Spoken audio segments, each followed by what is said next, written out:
Hello, everybody. Welcome to the wood. You're on my wood. Stiff, hard, throbbing. If we were talking about Red Eye's wood, we'd say flaccid, soft, and permanently damaged. Permanently damaged. Red Eye was just telling us that he liked to rate puppies. I was really shocked. I couldn't believe it. Yeah, he didn't actually say that, but he meant every word of it. Anyways, good morning, everybody. Thank you for joining us.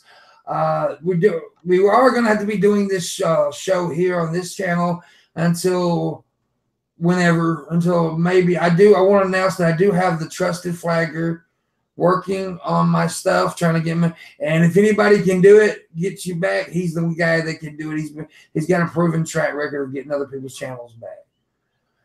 He got Billy's back twice. So he's got other people's back. So maybe he can get mine back. And if not, we're just going to have to do it here. I also want to announce that starting next week, I don't know exactly what day. I'm going to have to get with Red here and try to figure out what's the best day to do it. I'm going to be doing a Twitch show. Sometimes games, sometimes just a talk show. It's just, whatever I feel like doing at the moment. But we're going to be doing that starting next week, one day a week on Twitch. What else? I don't know. I don't know of anything else other than tomorrow we're talking about the 90s, and then Wednesday we're talking about the 2000s, and Thursday we're going to make up for the 70s show that messed up last week. So anyways, and then Friday Red Eye will be sacrificing a small animal of his choice on air. Yep. What animal is that, Red Eye? I'm thinking a blue whale. A blue? That's not a small. A miniature blue whale. A miniature blue whale. If you could kill any animal, I believe I would choose a dolphin. Rapers. They are rapey. Yeah. Anyways, we're going to talk about the 80s today. Also, as always, if you got questions for anybody or stuff, at the end of the show, we're also taking tips. Appreciate those very much. And I'll be talking more about VidCon also later on. Maybe not today, but later on. Anyways, let's start talking about the 80s. I was born in 77. What year was you born in, Red? 72. So, and you was like the 50s, right, Raisin? Looking good for my age, right? Yeah. 78. 78. So we kind of grew up in the 80s. All three of us kind of 80s and 90s. So, I remember the 80s. This is actually the first decade that we've talked about so far. Boobies. First decade that I actually remember and know about I was actually there and remember a lot of it. But the first thing I want to start off with, we're going to talk about music. That's what we always try to start talking off. And the first thing I want to mention is the biggest thing I think to ever happen to music began in the 80s, and that was MTV. What? What you said it was what? MTV. Oh yeah. MTV was something ever, it was like really new and different. And I can never, when I think about that back in those days, all I remember was Rod Stewart video after Rod Stewart video. Oh, shit. I was thinking the trivia question. What was the first video that MTV ever played? Video Killed the Radio Star. Yep. No, what I wanted to ask Red, because we know here MTV was the shit. Was MTV that big in Australia? Well, before MTV, there was Countdown with Molly Meldrum. Same sort of thing, and we used to get bands on. And the beautiful thing was they weren't actually allowed to perform live, so they'd have to mime their shit. And you'd get folks like Iron Maiden and stuff and ham it all up and start swapping instruments and doing all sorts of crazy shit. But Countdown it was called, and it was fucking huge. Yeah, MTV was such a cool thing back in the day, though. It really was. Now I don't know what it is now. It's like, it's not even, I don't know what it is. It's like a regular network now. They played music. They played music. They launched albums. There was no fucking internet to speak of unless you were a real computer geek. Yeah. That's how you got your music news and watched album launches. Was like when the Cult released Sonic Temple, for instance. MTV had the album launch. I fucking planned for weeks around that fucking night. It was, MTV actually used to mean something, and it had value, because now Franny, what she got to do with fucking music? I honestly don't understand what happened. It's just it died. I have no idea, but I remember when I was a kid, dude, and the first thing I'd want to do is, when I got home from school, was turn on MTV. Yeah. All the cartoons as well, Beavis and Butthead, all that shit. Celebrity Deathmatch, which was my personal favorite. They used to crack me the fuck up. And the host, you remember, Dennis Leary. A lot of people don't know that Dennis Leary got famous because of MTV. Pauly Shore, all those, I remember, it was just like a big deal. And like you said, it was how people got their music at that time. If you made it on MTV, you became a star. Yeah. Yeah. Please correct me if I'm wrong. Was it Jackass that sent shit into MTV that got their start? Yeah. Yeah, a lot of people. Tom Green, he had a cable access TV show in Canada and sent it to MTV. He became a fucking huge megastar. Yep. But here's the thing that I remember, and I don't remember her name. It was this one chick, she held this show. But she had hosted this show, but she was out in the audience interviewing people out in the audience. And there was this long, straggly hair boy, looked like a pale fucking little idiot. And a few years later, he became this guy called Marilyn Manson. And, it was so weird because I actually remember watching that interview. I remember watching that show, and I had no fucking idea who this guy was. He was just an audience member. And then he became one of the biggest fucking stars on MTV. So, yeah, MTV was very big in the music, but it wasn't just the only thing. I just wanted to mention MTV because it was such a big thing. But 80s had a very versatile type of music. It was like across the board. You had you can name some of the groups, but you had groups like come out then, you know what I mean? Like the big hit came out. You had Madonna and Michael Jackson. Like Michael Jackson was huge. Michael Jackson was the 80s. Yeah. You had Wham. Oh, Madonna was the female half. Come on now. Here's the polar opposites: Wham and fucking Metallica. Yeah.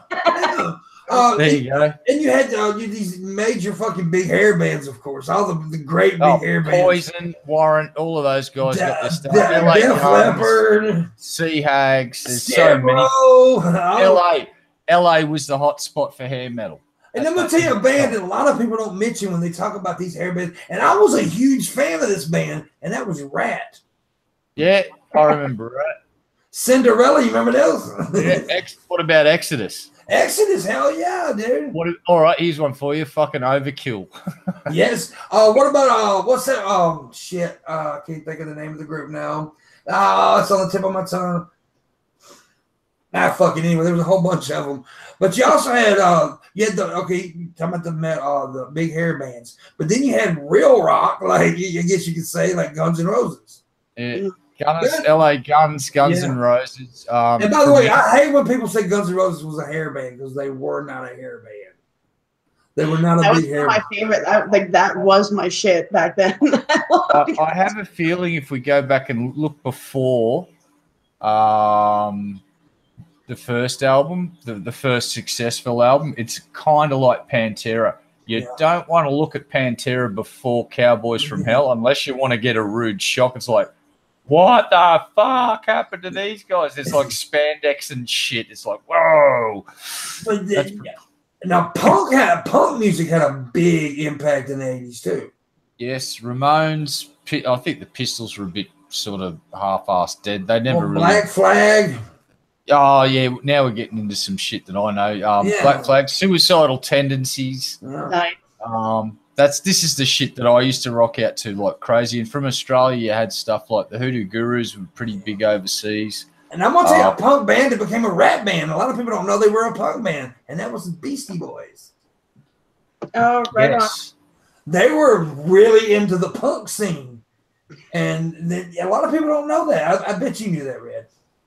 Yeah, the early stuff, and then they just went down a different path. Those guys are incredible. Like you, yeah, amazing.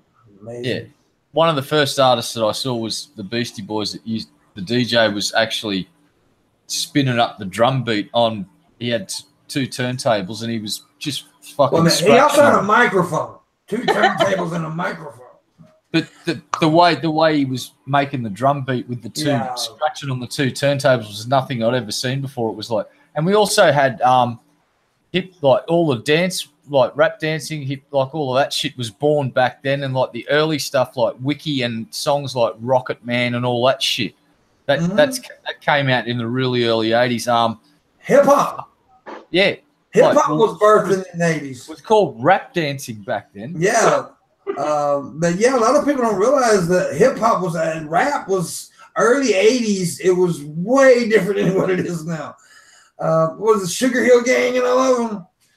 I'm talking earlier stuff where they got the real basic drum machines and they were quite literally experimenting in studios with effects to get lyrics. Like I don't know if anyone remembers the song Captain Rock from that back then, but that was a really famous rap dancing song, and the other one was Wiki. That shit got I know big Wiki. in Australia. I know Wiki. Yeah, and all it was they put the vocalist on and up the fucking modulation so he sounded like a goddamn chipmunk. And now, yeah, exactly. Now, Raisin mentioned that person a minute ago that I really want, because here's what I remember. She mentioned Madonna, right? Madonna was, I'll never forget the very first interview she did on American Bandstand. When Dick Clark asked her, "What is your plans?" She said, "To take over the world." She wasn't kidding either, right? And the bitch did it.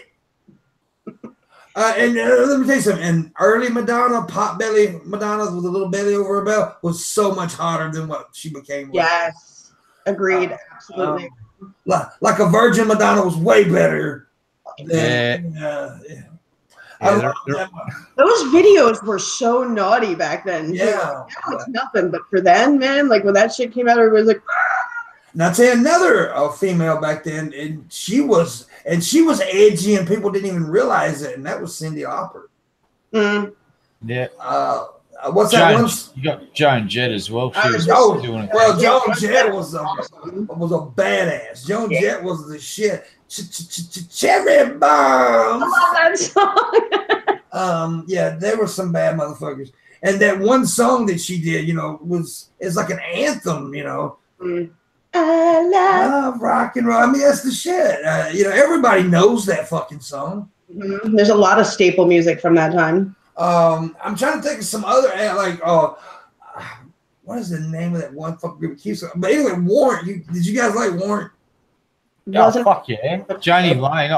I've actually got a pre-release copy of fucking Cherry Pie. It's got a gold stamp on the back. Says it's not for sale, and it's like the record shop owner knew I loved them. He said, I got this one in. He said, swing us $20 and you can take it over. He just sold it to me. He did not give a fuck. And I had a copy of that album about 2 months before the fucking radio stations did in Australia. It was like, woo, I still got it. I'm glad you said radio stations, because radio stations was big back then.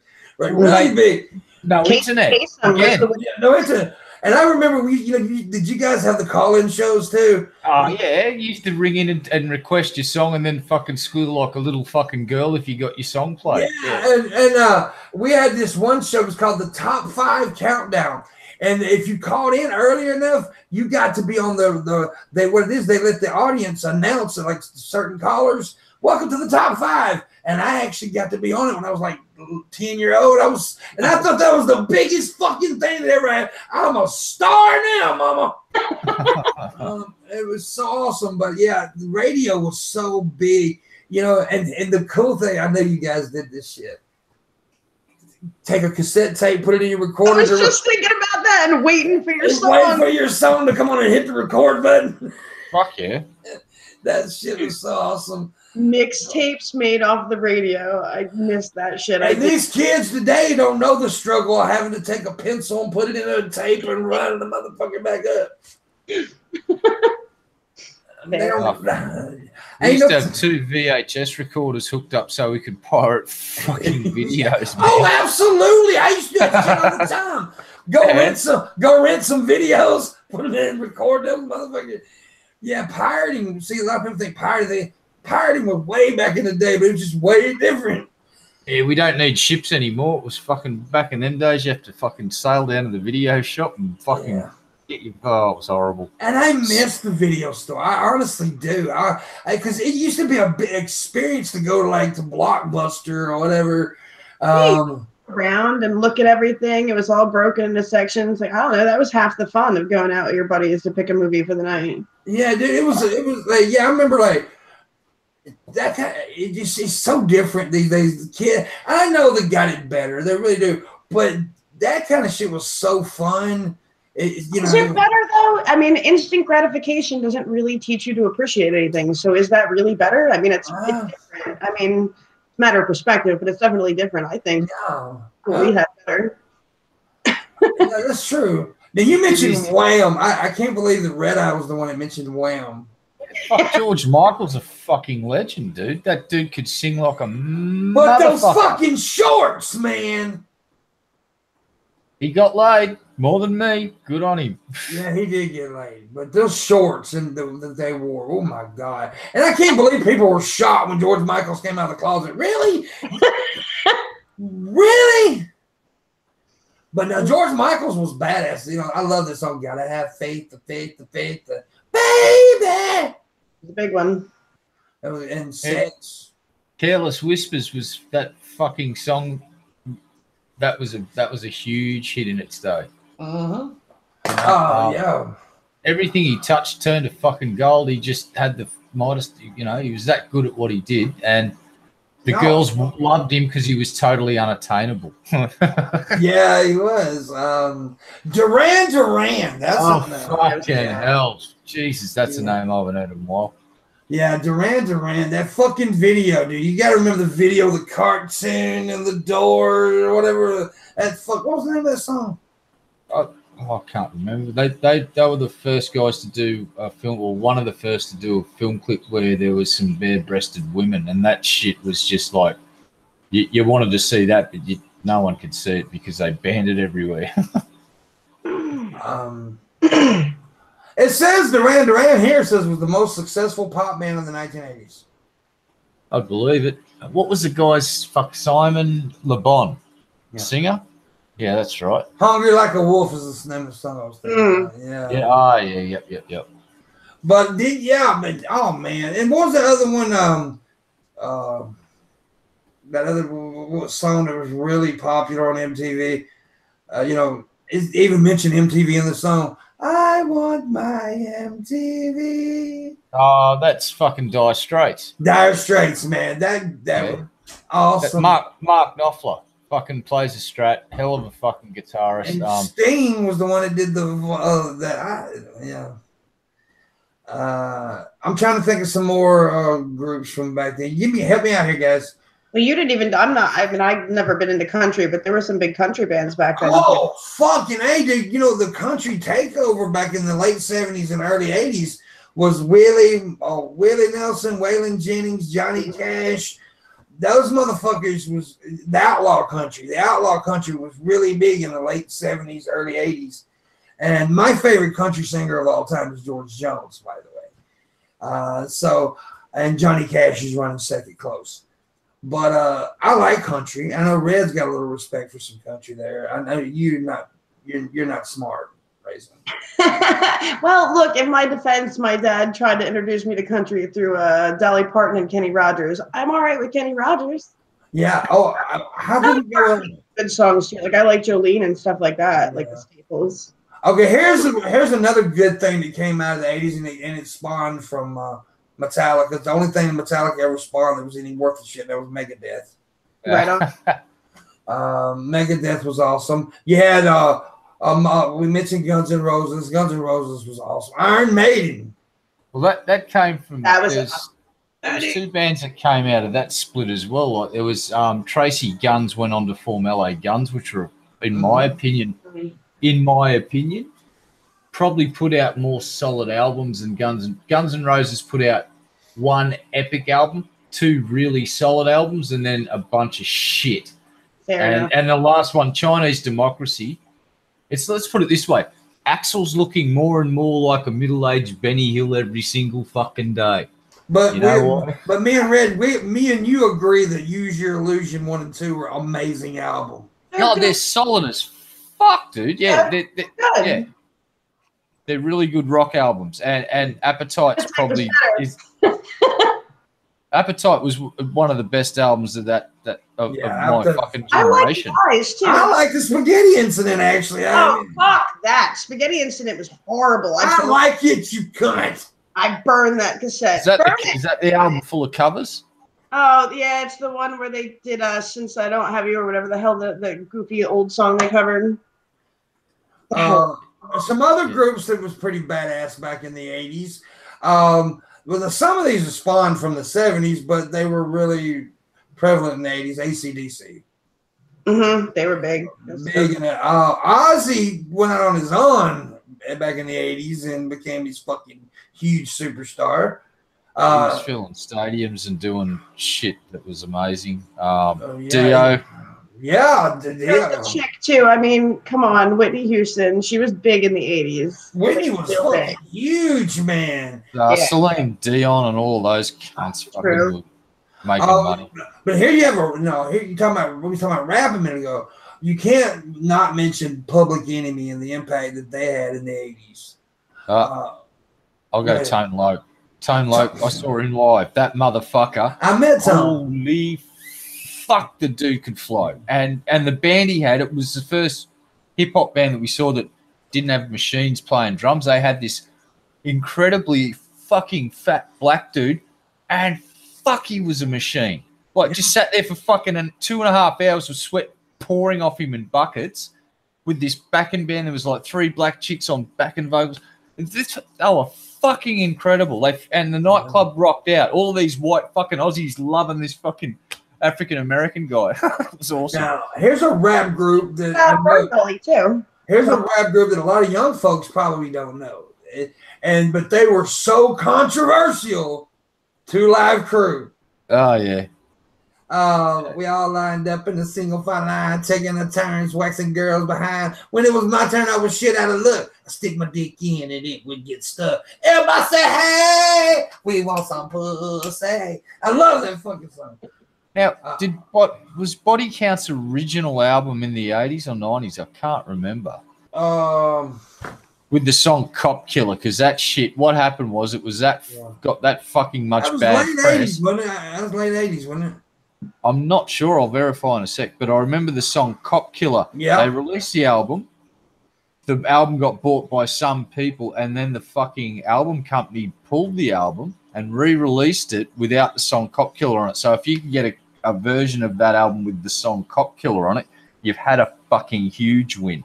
Because they basically removed it from the whole for sale, threw them in a ditch somewhere and burnt or whatever they did, and replaced them without the Cop Killer song. I'll find out now if that was 80s. Now, talking about some other rappers that came out back in the 80s, and you got to mention this guy because he was fucking, I mean, he's still a huge star, but he was huge in the 80s, and that's LL Cool J. Yep. And then you also had Ice-T came out in the 80s. And a lot of people don't show Ice-T respect, but you ask some of the biggest rappers, they're like Eminem. Who was Eminem? Ice-T was Eminem's favorite rapper. Ice-T, was very, very awesome. Now, the Jungle Brothers, I don't know who that is. It's on my list here, and I don't know. I don't remember. Do you remember the Jungle Brothers, Red? Jungle Brothers' name is definitely familiar. I don't. I can't recall that. Hold on, I'll have a look here. But some other like Bon Jovi. I mean, whether you like them or not, Bon Jovi was such a huge band, man. Yeah, everybody covered them as the bar bands later on. When the folks our age started going to the bars, that was a big cover thing to cover. Yeah, man, they were fucking huge, man. Little Jew dude from New Jersey. Judas Priest, There was another one. You got to mention Judas. Let's see who else we got here. Oh yeah, Prince. We mentioned Prince, but there was a little song he came out with in the '80s and called "Purple Rain." That was a huge song. That was a. I'm pretty sure now. Brian, I saw Brian's in the audience, so he'll correct me in 1 second. I'm going to say a couple of words, and he should remember with much happiness. The Kenny Everett video show and Kate Bush performing Babushka. Was that in the 80s? Now, if you saw this film clip, Kate Bush in her prime was jaw-droppingly hot, in my opinion, and the costume they got her wearing for this particular film clip was really good because it was all basically see-through with just a bikini, and she was carrying a rather large, shiny sword, and she just looked fucking hot.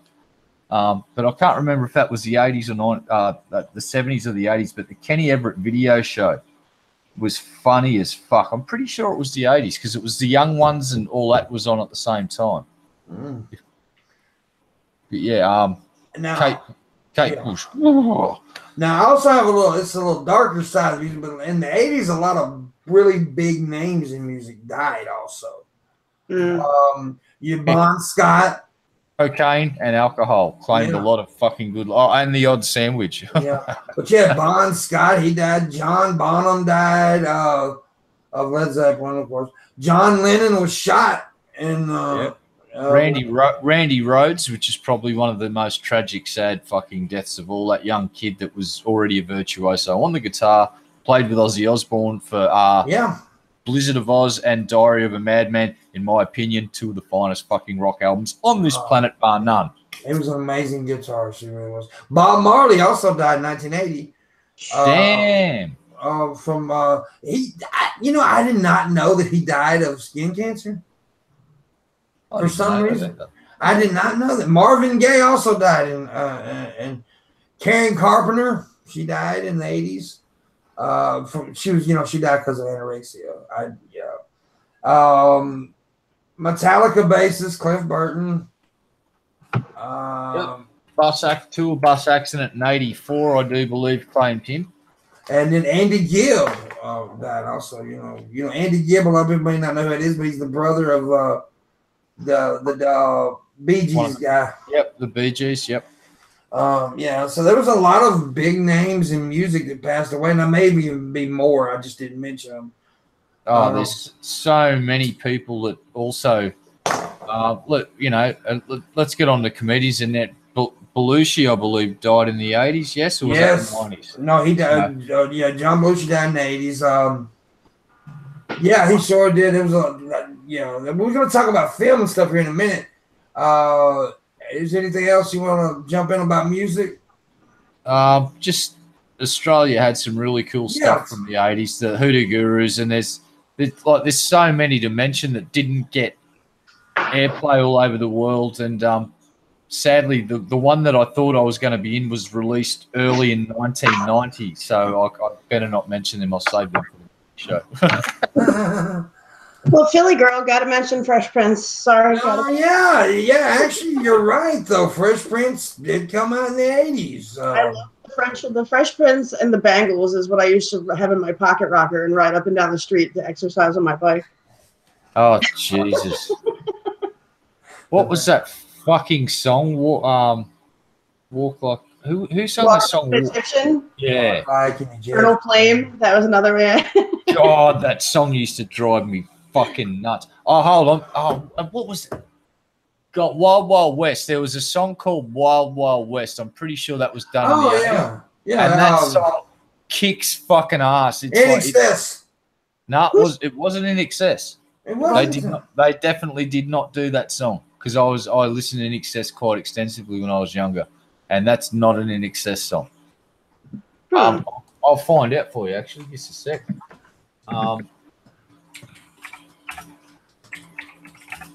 Fuck That Dinosaur. That was another one that used to get stuck in my head. The Escape. That's it. The Escape Club. And the song's The Wild Wild West, and it was done in '87, and it's won. It would be my vote for best all-round fucking love song of the 80s would be the Wild Wild West, because that used to fill up nightclubs even in the fucking early 2000s. The dance floor, everyone would just jump on there and start riding their horses and slapping their girlfriend's ass. You also had REM come out in the 80s. Mm-hmm. Oh, God, yes. And a lot of the punk stuff was... Oh, no. You know, oh, God, now you've reminded me. Well, those fucking assholes from over in the UK, Bono and his fucking buddies.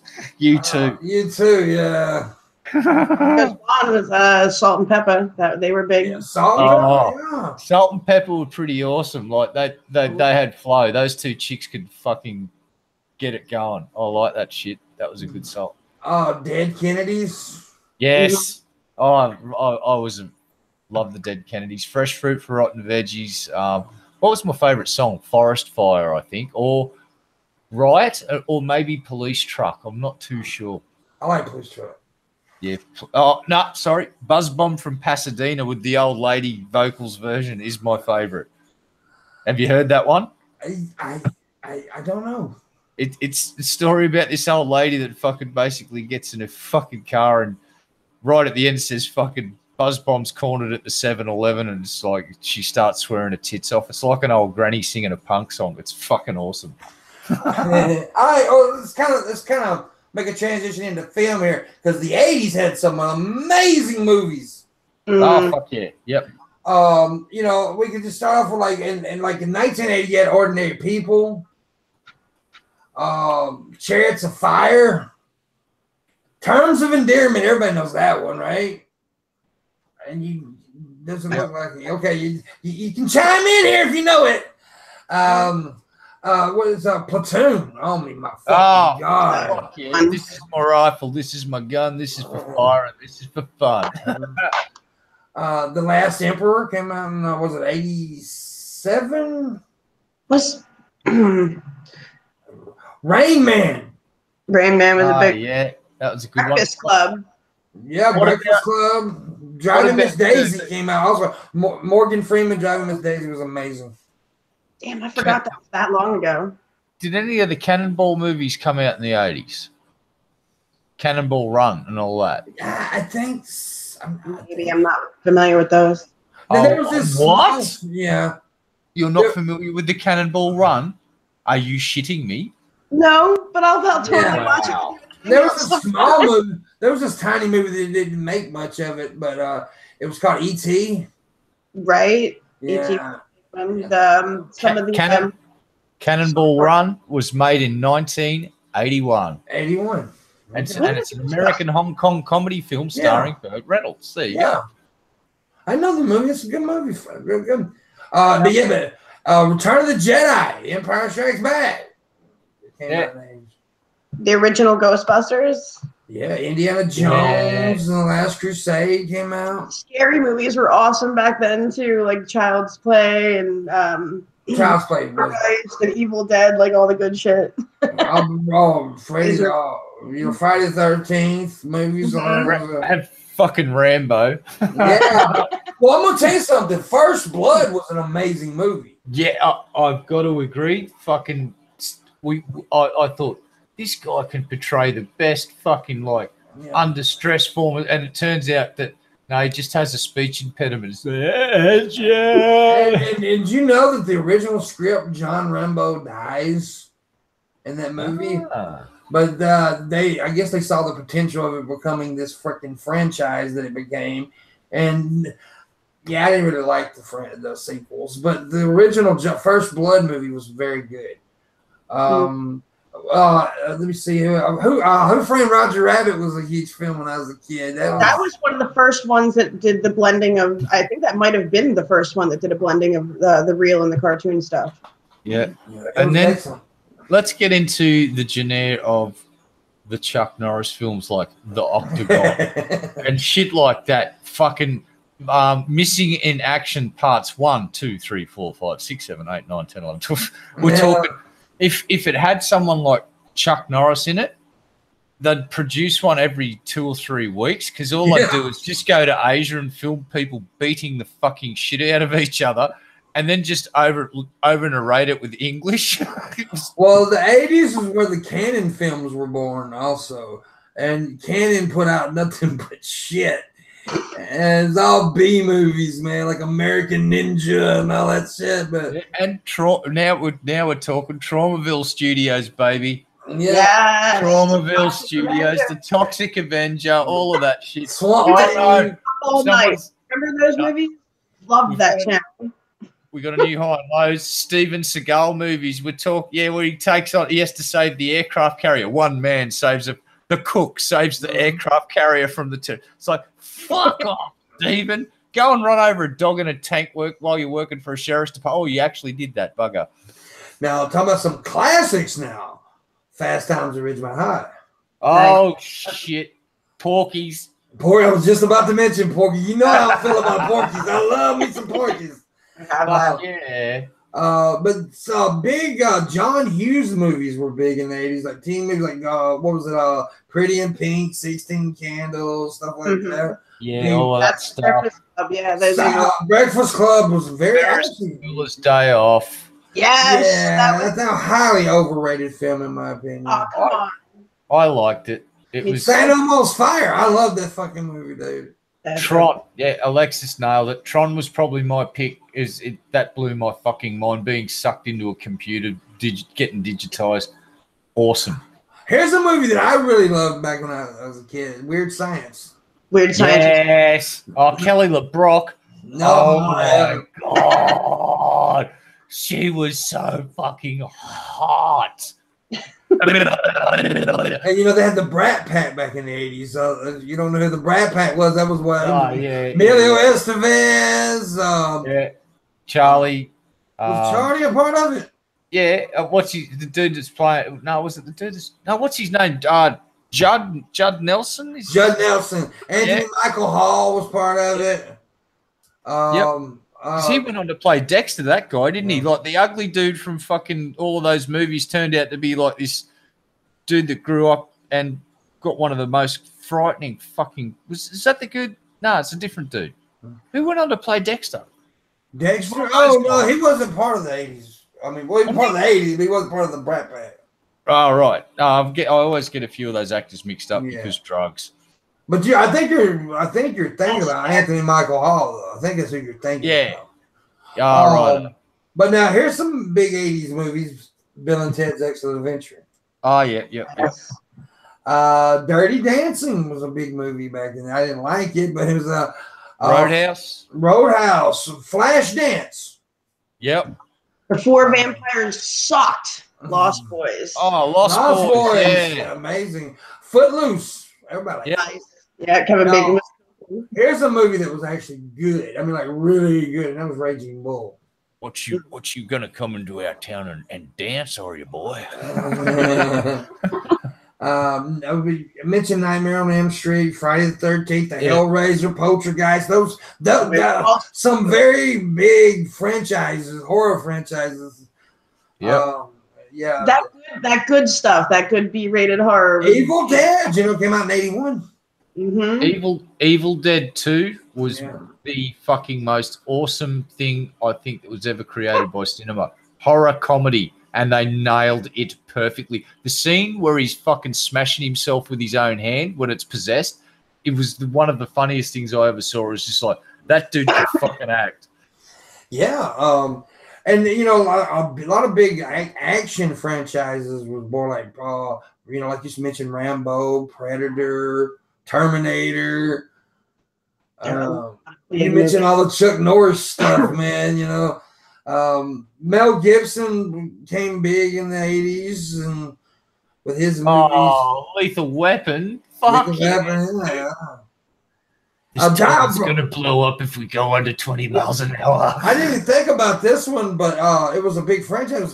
Beverly Hills Cop was a huge I was just about to say that. I couldn't remember if it was 80s or not, but yeah. Yeah, Beverly Hills Cop. Die Hard. Yeah. Lots of good comedy in the 80s, man. Yeah. It was one of the best comedies came out in the 80s, The Jerk, Oh my God, that was amazing. It was amazing. All those actors back then were actually funny.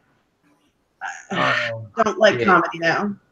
Because they were all on coke, half of them. That's why Belushi was so goddamn funny on Saturday Night Live and Animal House, because he was high on fucking Go Robin Williams, early 80s. Yeah. You go and watch some of his stand-up from the early 80s and then compare it to some of the stuff when he was well and truly, it was too dangerous to take massive amounts of coke because your heart would explode. You can definitely see him slow down. When he was like, we're talking Mork and Mindy days here, his coke-fueled routines are some of the funniest fucking things you'll ever see because he's just cooking. He was so funny. Yeah. Yeah. Oh, man, he was awesome. Now, going to the TV, there was a lot of good TV back in those days too. Red Dwarf. Yeah. The A-Team, man. Knight Rider. Airwolf. Yeah. There's so, one of my favorite shows as a kid was The Incredible Hulk. Oh. Yep. I loved, dude, that fucking depressing ass music at the beginning.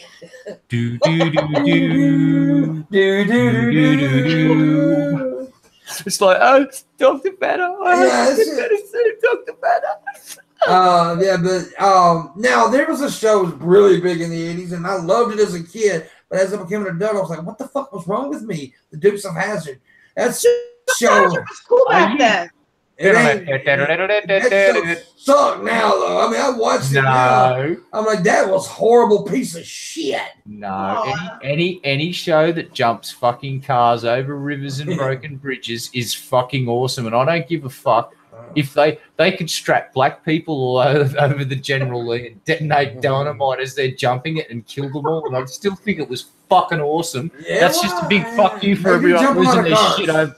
Yeah, that was a big fuck you to all the people losing their shit over the fucking flag. Yeah. And how many cars the average that they fucking destroyed in each episode? I think it was like 8 or 9 or something. Well, let's put it this way. Those guys did a really good effort, and people that still have mint condition versions of those cars are a lot richer because of those guys that produced that show. Yeah. They wrecked same with Mad Max. They destroyed a lot of fucking cars making Mad Max. One of my favorite sitcoms as a kid was The Different Strokes. I actually loved that show, man. I was a big Different Strokes fan. Yeah, that was a big show. Some of those, primetime soap operas was big in the 80s. Say like Dallas and Knots Landing, Shit. Dallas. Yeah. But you had the launch of Alyssa Milano with Who's the Boss. Yeah. Oh God, that show. Jesus. And the greatest show ever, Pee-wee's Playhouse, man. Pee-wee's Playhouse. Punky Brewster. You guys remember Punky Brewster? Oh, yes. I wanted to be Punky Brewster. Well, every time you say one of these names, I can actually hear the theme song in my head. It's frightening living in my head. It's like I can't turn it off. Wonder, that show always freaked me out when the little android girl came out of the closet. Oh, Taxi. Oh, yes. Bravo. Probably one of the finest shows. That had that really good comedian playing the Indian cab driver. Oh, my God. But you can't do that now because if you talk to Hank Azaria, it's like, no, we can't do this. Oh, dude. I was at the store this morning. The Indian guy who I'm a friend with, he owns 2 stores here in my town. I call him Apu all the time. I walked in this morning and said, hey, Apu. Hey, cracker. See, that's the shit. Yeah. But mention more to you, but Taxi was an amazing show. That was such a good show. Happy Days. So they had family shows back then. Yeah. Taxi, did that have Danny DeVito and Andy Kaufman, man? And now, and Danny DeVito was married to the lady that played Carla in Cheers. Cheers, which was one of the best sitcoms of all fucking time. Agreed. Yeah, Cheers is an amazing show. Oh my Honorable mention to Miami Vice, fucking Crockett and Tubbs. Well, yeah, that's on my list here. Actually, Miami Vice is on the list here. MacGyver. Yes. That was a huge show, dude. Night Court. Night Court, yes. I love Night Court. Bull. Everybody loves Bull. And it was so freaky to see Bull in Hellraiser. Saint Elsewhere. You remember that show? Yep. Big show. L.A. Law. That's the show I hadn't talked about. Yeah. Yeah, It was a huge show. that was Jimmy Smits was Yeah. in that one. Yep. Corbin Burnson was also an actor who was in that movie. I mean, the show, sorry. Magnum P.I. was huge in the 80s. Oh, yeah, fucking Hawaii. That's one of Galen's favorite shows, by the way. Magnum P.I. That's MASH. You know. Yep. Murder, She Wrote. Don't forget, I love that show. I don't know why. Murder, Moonlighting. Bruce Willis. Moonlighting. That show was Oh my God. You gotta mention the Golden Girls, bro. Yeah, yes. That's still a good show. That holds up. Yeah, Golden Girls was a groundbreaking fucking, and they touched on a lot of controversial topics. Yeah. And really, I mean, you know, the gay thing, the biracial thing, all kinds of things. They really. But here's some more shows. Who's the Boss? You mentioned Who's the Boss. I think you did. Family Matters.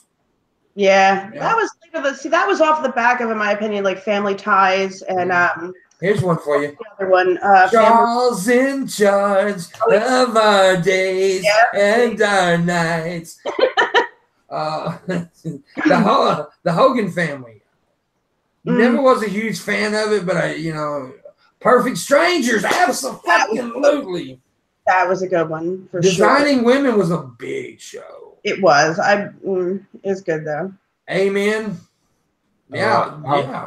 Someone in the audience said MASH was 60s and 70s. Actually, it went from 72 to 1983. Now, I don't know if it's when it was aired or I'm looking for the production, but it was actually one of the longest shows of all time. Yeah, the 80s are what started me on sci-fi with Quantum Leap and Star Trek: The Next Generation. Yeah, Quantum Leap is amazing. MASH had 11 seasons. I did not know it had 11 seasons. MASH was, you can't say MASH was in the 80s because it lasted in the 80s. So there you go. Yeah. So fuck off with your 60s and 70s. The Facts of Life. Yeah, Hill Street Blues. Good show. Charles in Charge mentioned the Perfect Strain, Designing Women, Amen. I loved Amen. I thought Amen was a good show. You know, I know I'm a decade late, but I'm just because the car, Starsky and Hutch, that fucking goddamn car, yes. Murphy Brown was a big show. Hardcastle and McCormack. Does anyone remember that show and that fucking crazy fucking sports car? I love that goddamn car. Any show that had a car or a helicopter like Airwolf, Knight Rider, you probably. I was probably gonna fucking watch that shit because big fast cars and shit. The Wonder Years. That was a good show. Yes. Winnie, the chick that played Winnie. Oh God, she was cute. Like, that was my little boyhood crush. She was just like so cute. Doogie Howser, MD. Yeah, that show. And you mentioned this, and I really wanted to talk about this show because this was my favorite show as a kid, Quantum Leap. I love that show. Such a great watched that show. with my mom. That was such a great show, man. It really. I didn't like how they ended it, but Yeah, I just want to talk about. Yeah, I know it was the 70s. I just wanted to mention it because that goddamn car. I just pictured it in my head, the white and the red. I fucking love that thing. You may not liked it, but was such a big show, and it carries on today, and that's Full House. Yeah. Yes, there's the new series on Netflix or something, or it's like the next generation. Fuller House is what it's called. Yeah. Three's Company. I thought that was more 70s. Well, I guess it is 80s too. Yeah. Was Arsenio Hall? That was 90s, wasn't it? What's that, hon? Arsenio Hall. Yeah, it was 90s. That was late 80s and 90s, early 90s, I think. We mentioned Cheers. Growing Pains was another show. Benson. Yeah.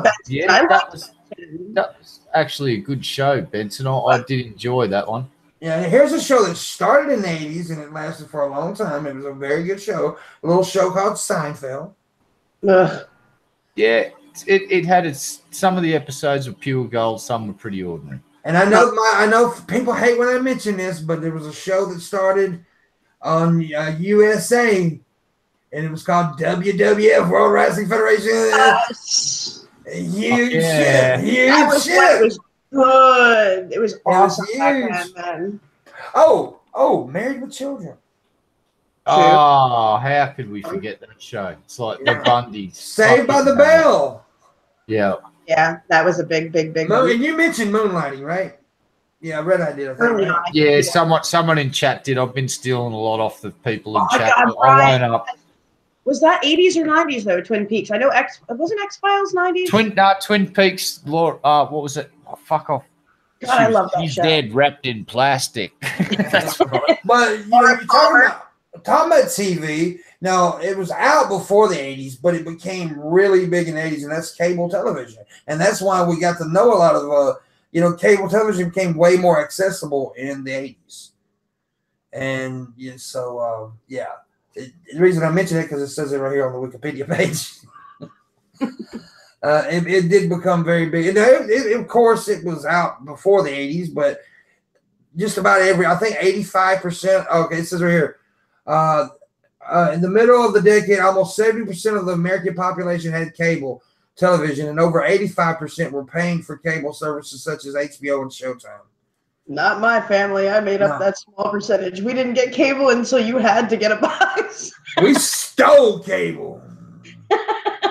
Yeah, you could back then too. Yeah, and then these damn HBO decoders. They look like these big silver tubes, man. I fucking stole some off the back of a cable truck one time. I ain't gonna lie, I did. I was selling those motherfuckers for people were getting free HBO. I was selling the shit. I stole a whole box of those motherfucking things. I ain't gonna lie. All right, now we're gonna talk. Now we can get into the more serious. Talk about like. Hold on a second. Note to boss. May want to delete this stream because of mention of crime committed. Hey, I think the statute of limitations. Yeah. The cable company doesn't have statutes. I will come for you, dude. Yeah. Okay, but now a lot of big news things happen, like assassinations. There was Before we go heavy, shouldn't we go video games though? I mean, come on. Well, yeah, I was gonna end with video games. I already had this done. Yeah, let's talk about murder.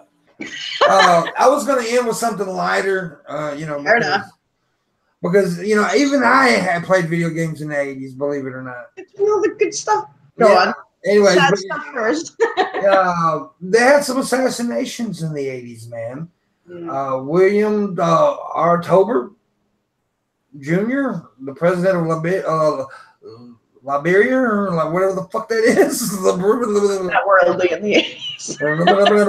The Beatles, John Lennon was assassinated, of course. In 1980, December 8, 1980, New York City. A sad day for music. But fuck, I didn't know that many people was killed in the 80s. Goddamn, it's crazy shit. Yeah, but any big news stories you'd like to bring up that happened in the 80s, Mr. Red Eye? All right, yeah, I just saw on the chat. That's actually a good one, honest Red. The LA fucking riots. Yes. Rodney King, I do believe the gentleman's name was, and it was just when people started to get video cameras because technology was becoming cheap enough for the public to afford. And all of a sudden, one night, this man gets the shit kicked out of him by the fucking cops in a blatant case of the cops being racist pricks. And someone happens to videotape it. And the shit gets on fucking TV and LA burns. Yeah. It fucking burns. And it was frightening. It's very scary. Those riots that was what I thought would be a game. One of the biggest things I remember from those riots was that I can't remember his name, the truck driver guy that they jerked out of during the riots. They jerked him out and beat him real bad, and it was caught live on a helicopter camera.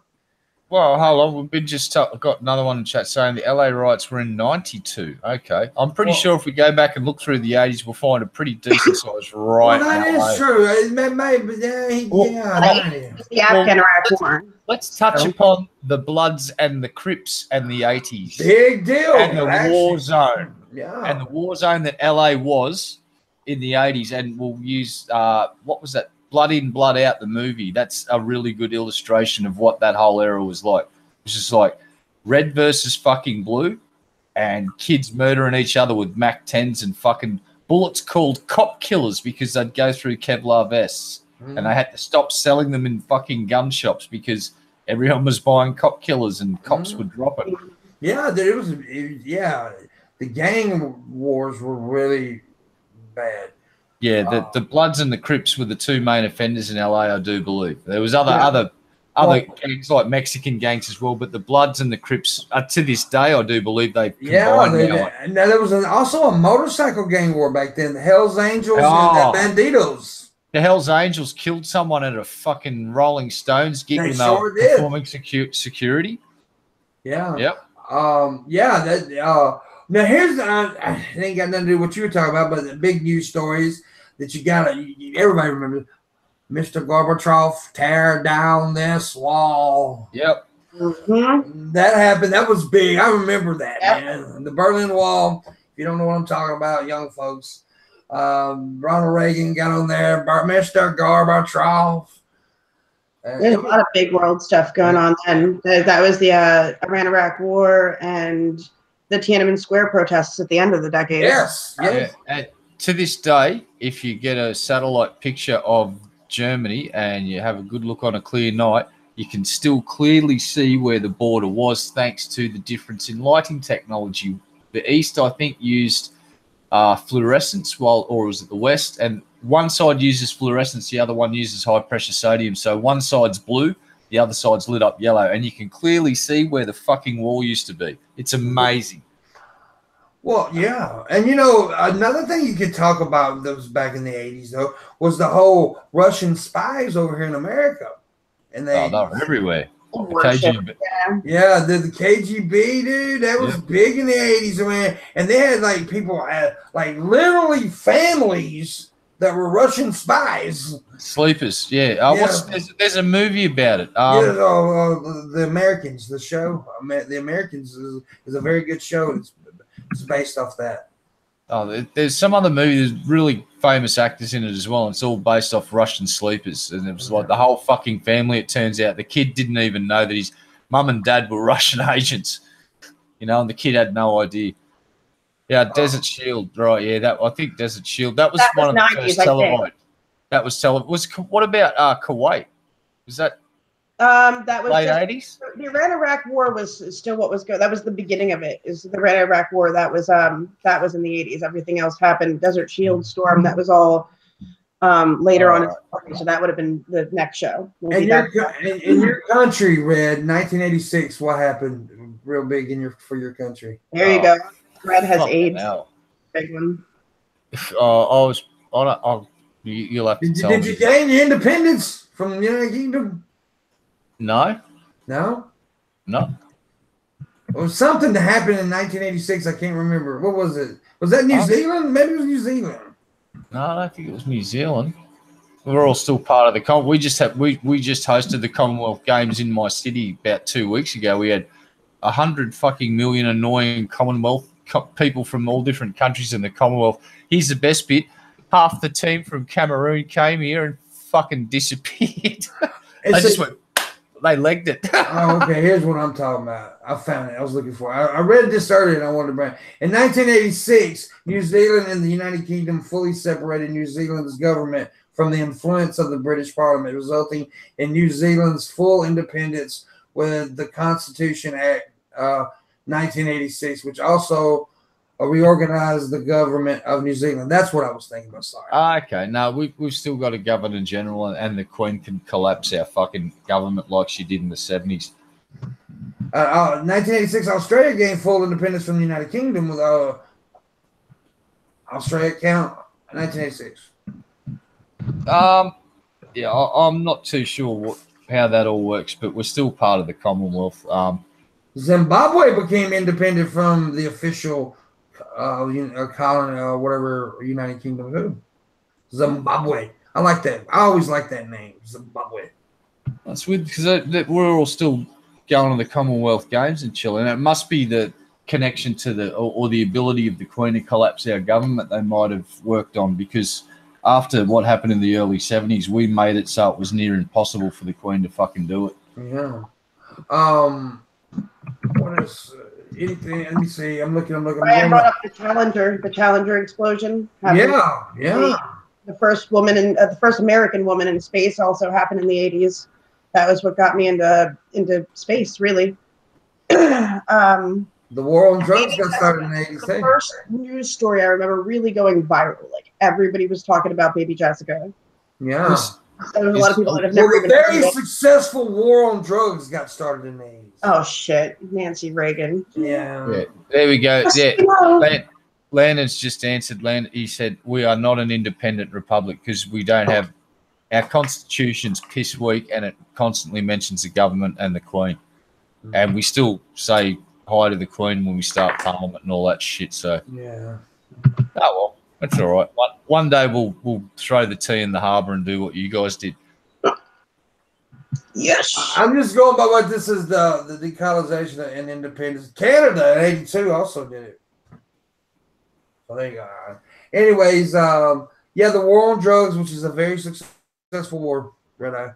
Brian's right though. It wasn't the war on drugs wasn't actually started in the 80s. The ramp up from Nancy Reagan with the Just Say No and the 2000 was the 80s. But I think they get the fucking point though. You sons of bitches in the chat. If these motherfuckers correct me one more again, I'm gonna stab them. Gonna stab a motherfucker? Did you have in the South down there? Did you have Here's Looking at You 2000 for the drug-free America by the year 2000? Yeah, 2000. It taught you, what is it, like the just say no, walk away, believe the door. There's like the whole like how to say no to drugs. Yeah, only users lose drugs. But yeah, Brian, you are right though. It got ramped up in the 80s though. That's what I was talking about. Anyway. Yeah, everyone was having bigger, fatter, longer lines of coke in the 80s because fucking rock and roll, man. Yeah. What? Where am I? Oh, right. Sorry, we're alive. That's just I had a 80s flashback to a Poison concert. 80s flashback to a Poison concert. That's an awesome statement right there. Non-natural disasters on April 25th, 1980. Dan Air Flight 1008 crashed on a approach to Lockerbie was in the 80s too, wasn't it? Yeah. Yep. What else? Yeah, you're right. It sure was. I wonder how many broken arrows America had in the 1980s. Oh shit! Yeah. No, well, actually, we'll check that on Google. Give me a sec. On December 12th, 1985, Air Flight 1285 crashed seconds after lifting from Gander, Newfoundland. All 256 people on board. Oh shit! Many of them U.S. servicemen. Yeah. I don't know about the broken arrow thing though. You might look into that, Red Eye. All right. Well, I'm looking at it now. We've got a list of broken arrow nuclear accidents. Here's the sad thing that's freaking me out. There's a list of fucking nuclear accidents of broken arrows. So there's been more than fucking one. There have been 32 broken arrows on this planet. And there was some, let's see, 1986 location, Atlantic. Oh, Jesus Christ.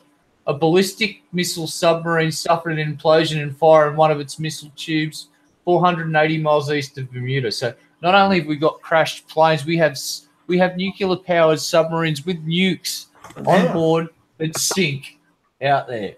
Holy fuck. Damn. Yeah, you bring up nuclear in the 80s, and all I can think is Chernobyl. No, this has nothing to do with what you're talking about, but I don't know if you guys knew this. This is unique. The first surrogate pregnancy of an unrelated child took place in 1986 in Michigan. I did not know that until I was taking notes for the show. But yeah, that was crazy. I'm sorry, but that stood out to me. It was interesting. That's modern technology, medicine and biology is what this is. Gene tagging and gene therapy became possibility, both in which were first performed in human beings in May 1989. There you go, Red Eye. Yes, all right. I've got a definitive list here. We have had, in the 80s, there were 3 known broken arrows. And a couple of them were Russian. There you go. Russian. Frightening. Russia scares me. Oh, well, Chernobyl was a good reason. That was a pretty good wake-up call for everyone. That sort of scared the fucking half of Europe. If it wasn't... Now, if I get the story wrong, chat should sort me out pretty quick. But there was apparently one technician that went in there and did whatever had to be done to get the thing to sort of not go and destroy and turn half of Europe into a radioactive ghost town. And there's a statue somewhere of him in Russia somewhere, but he's potential. I would argue one of the greatest heroes of the 20th century because of the prevention of loss of territory and life that this dude did. Oh, Landon's saying no. Well, I got that story wrong then. See, look at you fucking up. I fucked up a lot this morning. So no, I know Chernobyl was caused by human error because they they were doing some tests and some technicians turned off the fucking warning alarm because it was annoying them and the thing went whoop, critical and yeah, the steam explosion ruptured the vessel and sent radioactive naughty bits all over the place. And to this day, there's actually a doco where a lady rides through Pripyat on her bike, and for some reason the blacktop doesn't soak up radiation like the ground next to the road. Oh, hold on. Lana said I might not have been wrong. He was answering someone else. We won't worry about it too bad. But yeah, there's a doco on YouTube. A lady and a couple of dudes, they get permission and they ride through Pripyat and they have Geiger counters and they're on the blacktop and it's definitely above normal levels. But the guy says, if I walk about 8 foot off the road, I'm going to be copying a lethal dose. Oh, Lennon says I was correct. So there you go. So yeah, nasty thing, Chernobyl, and the video is really cool. Go watch it. Yeah. I didn't know this, but this is an interesting little note here. Egyptian President Anwar Sadat was assassinated at a military parade on October 6, 1981. That's fun. Okay. There's a lot of assassinations, man. There was an assassination attempt on Pope John Paul. Yeah. Yep. Yeah, I remember that. That's when they started giving him the Pope Mobile after that, I do believe. Yeah, the big fucking glass. He looks like a fucking fish tank on the back of a car. It does, doesn't it? It does. And with that big ass fucking hat, he looks like a fish. Like a weird goldfish. Jodie Foster, you remember when that young man also stalked actress Jodie Foster? Remember that guy? Yep. Mm-hmm. Yeah. That was crazy. What was his name? John Hinckley. He got it. I'm trying to shoot Reagan too, right? Mm-hmm. Yeah. Yeah, I remember that. Was that 80s or, like I said, the 80s and the 90s blend together for me. I can't remember if that happened in the 80s or the 90s. Yeah. In 1981, Ronald Reagan was shot in Washington, D.C. on March 30, 1981 by John Hinckley, a mentally disturbed young man who also stalked actress Jodie Foster. That's right. Sooner than she could have saved Reagan the bullet. Yeah. Mount St. Helens. That's one that I was actually going to talk about Mount St. Yeah. How can you not mention Ronald Reagan when he says, we're going to build satellites and we're going to have lasers? the Star Wars program. Don't you remember that? It was just like everyone just looked at each other and went, yeah, we should get him another chimpanzee and maybe stick him in front of a camera and make another movie at this point. Yeah, you mentioned Mount St. Helens. That's true. Yeah. Oh, we have an expert in chat. Hey, Landon, tell us about it because he was fucking there. Yeah. Also, in 1984, there was an assassination attempt on British Prime Minister Margaret Thatcher. Yep. And the Conservative government. Yeah. And so there was some attempts and not exactly fucking failures. Can't even assassinate people, right? There you go. The Exxon tanker explosion was the end of the 80s. I thought that was 90s too. The Valdez.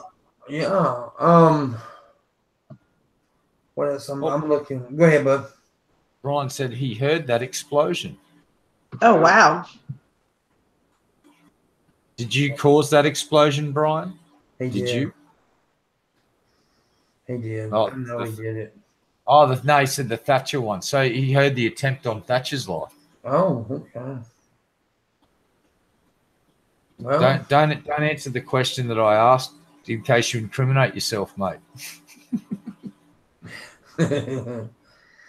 Okay.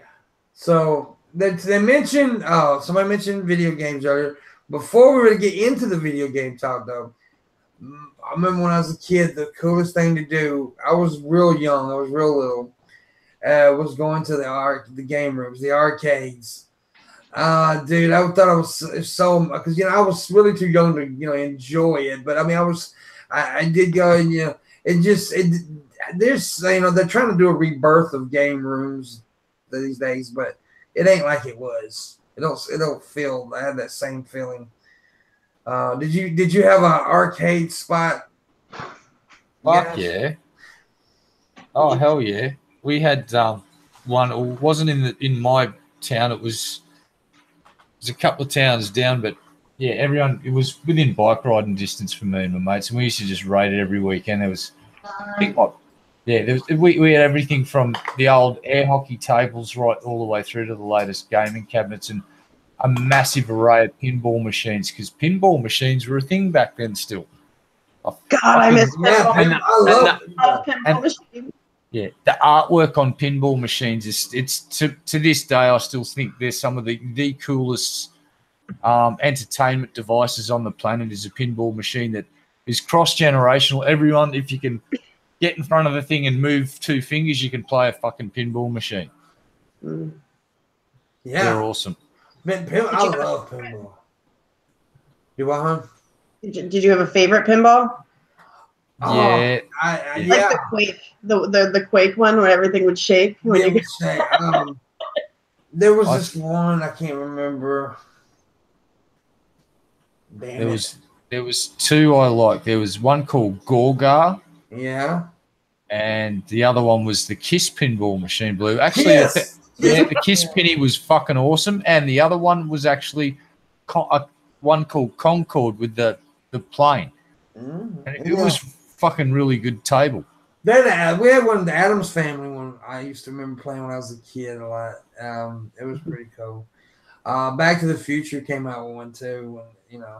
When, so there was the Star Wars ones, of course. There's a bunch of them, dude. But talking about your little video games now. And computers, the computers. That was when I sold my. I'm like, Dad, I need a computer, and he's like, for what? For school. He said, what do you need it for? I said, because I need to be able to, type up my homework and print it out and stuff and look things up. He said, oh, so you need a word processor and an encyclopedia. He got me a computer for Christmas, but he was ripping me on that one.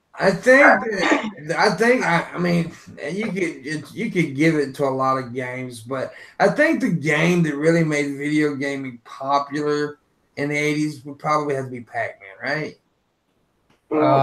Earlier in the 80s, wasn't it? Pac-Man? Yeah, Pac-Man came out in 1980. I would say NES, like the Nintendo, the launch, because Atari was big and Sega, but the launch of the Nintendo is what brought it pretty much to everybody's house. Yeah, but Pac-Man in the arcades was the shit, though. The arcade, yeah. Space Invaders was the fucking testing ground and the proving grounds and the proof of concept.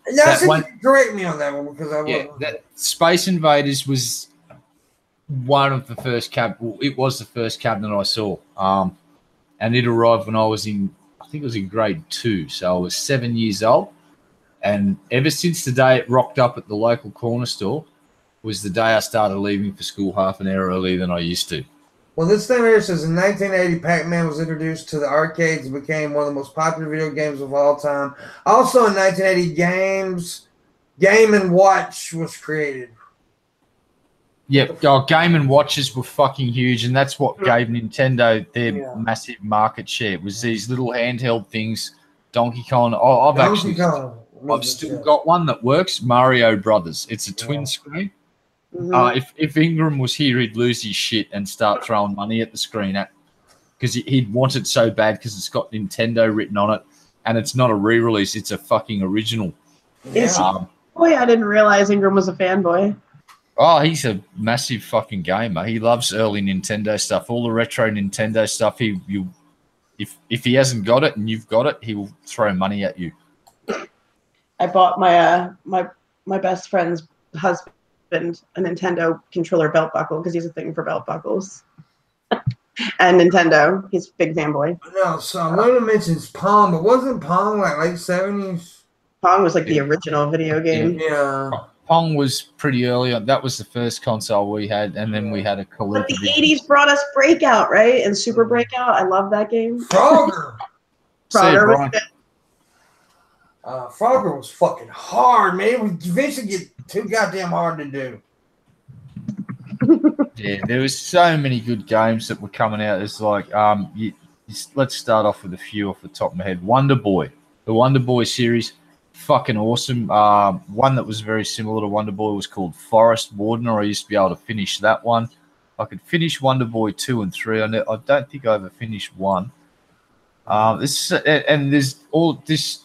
The gaming cabinets just kept getting more and more awesome. And then this new one came out, and I don't know if you remember it, Gauntlet, the first 4-player cabinet where 4 people could stand around the same thing at once and all run through a dungeon fucking chopping shit up. That was it. And that thing, I'm pretty sure that put the arcade owners' kids and grandkids through college. People used to stand there just throwing, and here's the thing, you stay on it, you can keep feeding money in it to get more health. So it's like you could theoretically stand there all day if you had a bucket full of 20-cent pieces and just kept pouring them in. And people used to do that. And there was 4 slots, so you'd have 4 people feeding money into this one cabinet. It was brilliant. Fucking brilliant. And it was a great game. Yeah, dude. It says here Donkey Kong was released in 1981. Smash arcade hit and market breakthrough for Nintendo, Super Mario Brothers, Super Mario Brothers 2, and so on.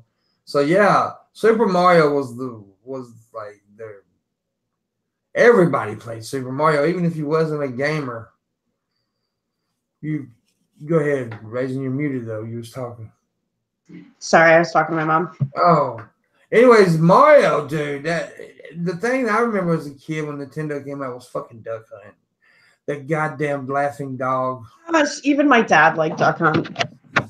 What was your favorite game as a young gamer, Red, in the 80s? That's a hard question to answer. I'm gonna have to probably go with. I'd say Wonder Boy 3 was probably my favorite, just because I could finish it, and it was like it took about 45 minutes. So I knew if I had an hour to kill, I just needed 40 cents and I could go and play this game and I'd enjoy every second of it. Yeah. And yeah, it was just a good time wasted. But to be quite honest, if it was a video game and I knew it, I'd play it. It just had to be a video game. It's like I wasn't too choosy back then. It's like, it's a video game. Boom, play it. Yeah. Were you a fan of the Mega Man series? No, I didn't. I have never played it. Now, never played it is just rude. You've never played the original Mega Man? Nope. Okay. Never that got was into like it. how I found out I hated platforming games. Like, I fucking fell again.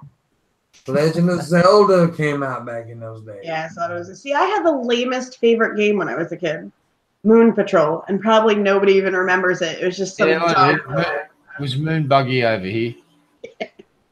Just hopping rocks and ditches and shooting. Pew, pew. Hopping cocks and bitches. And Breakout. I loved Breakout. I was a master of Breakout, though. I loved that. She was Breakouts. Also, yeah, she broke out all the way. Damn HIV breakouts.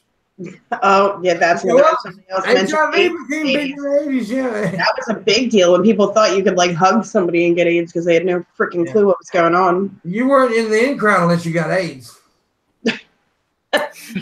No wonder I'm a loser. But you mentioned computers. So the personal computer was, yeah. Yes, the Commodore Amigas and Commodores, and yeah, what was it? The VIC 20s, and there's a couple of different ones. My mate had an Amiga, I think.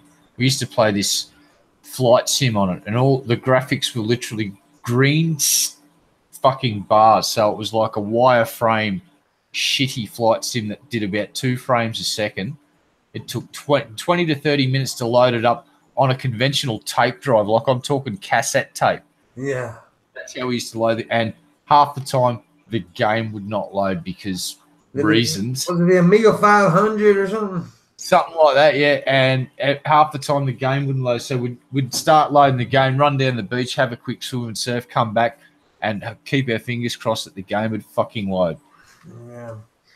You had the IBM 5150 that came out in 81.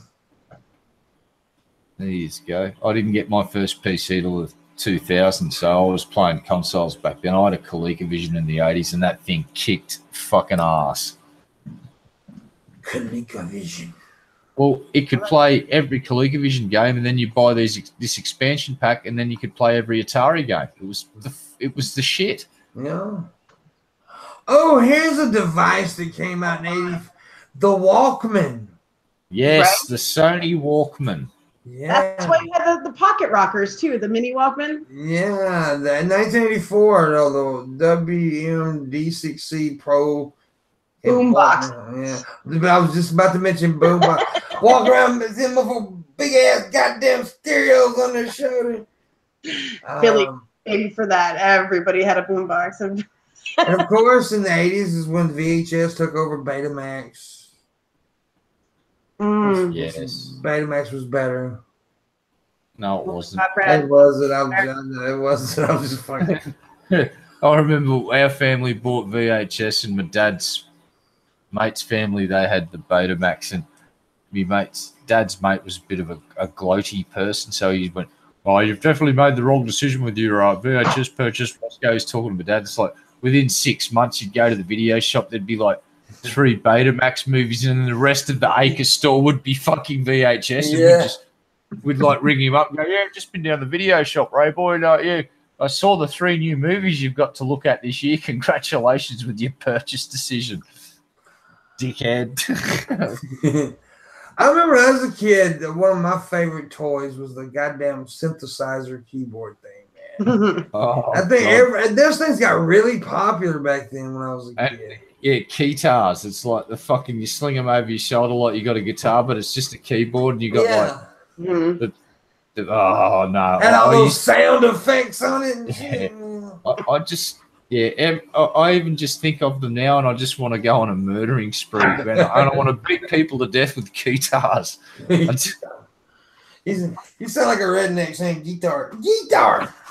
Guitar. Yeah. I guess we'll talk about just memories of the 80s. As a kid, because I was a teenager in the 90s, but it's just everything. I guess it wasn't, but in a way it was. Everything just felt safer back then. Yeah, it was also brighter and a lot more fluorescent and black lighty. It's like, puffy paints and jelly. I mean, of course, there was always crime and there was always bad things happening and stuff, but it just didn't. I don't know. As a kid, I don't think the media shoved it down your throat back then. No, they didn't.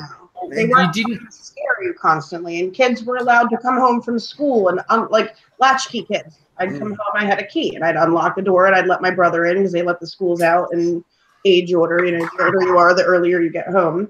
That we'd have no problem. If we ever needed anything, we'd go knock at the neighbor's door. There was community back then. Yeah. Borrow a cup of sugar off a neighbor, and they'd borrow eggs off of us, and it doesn't happen anymore. Not really.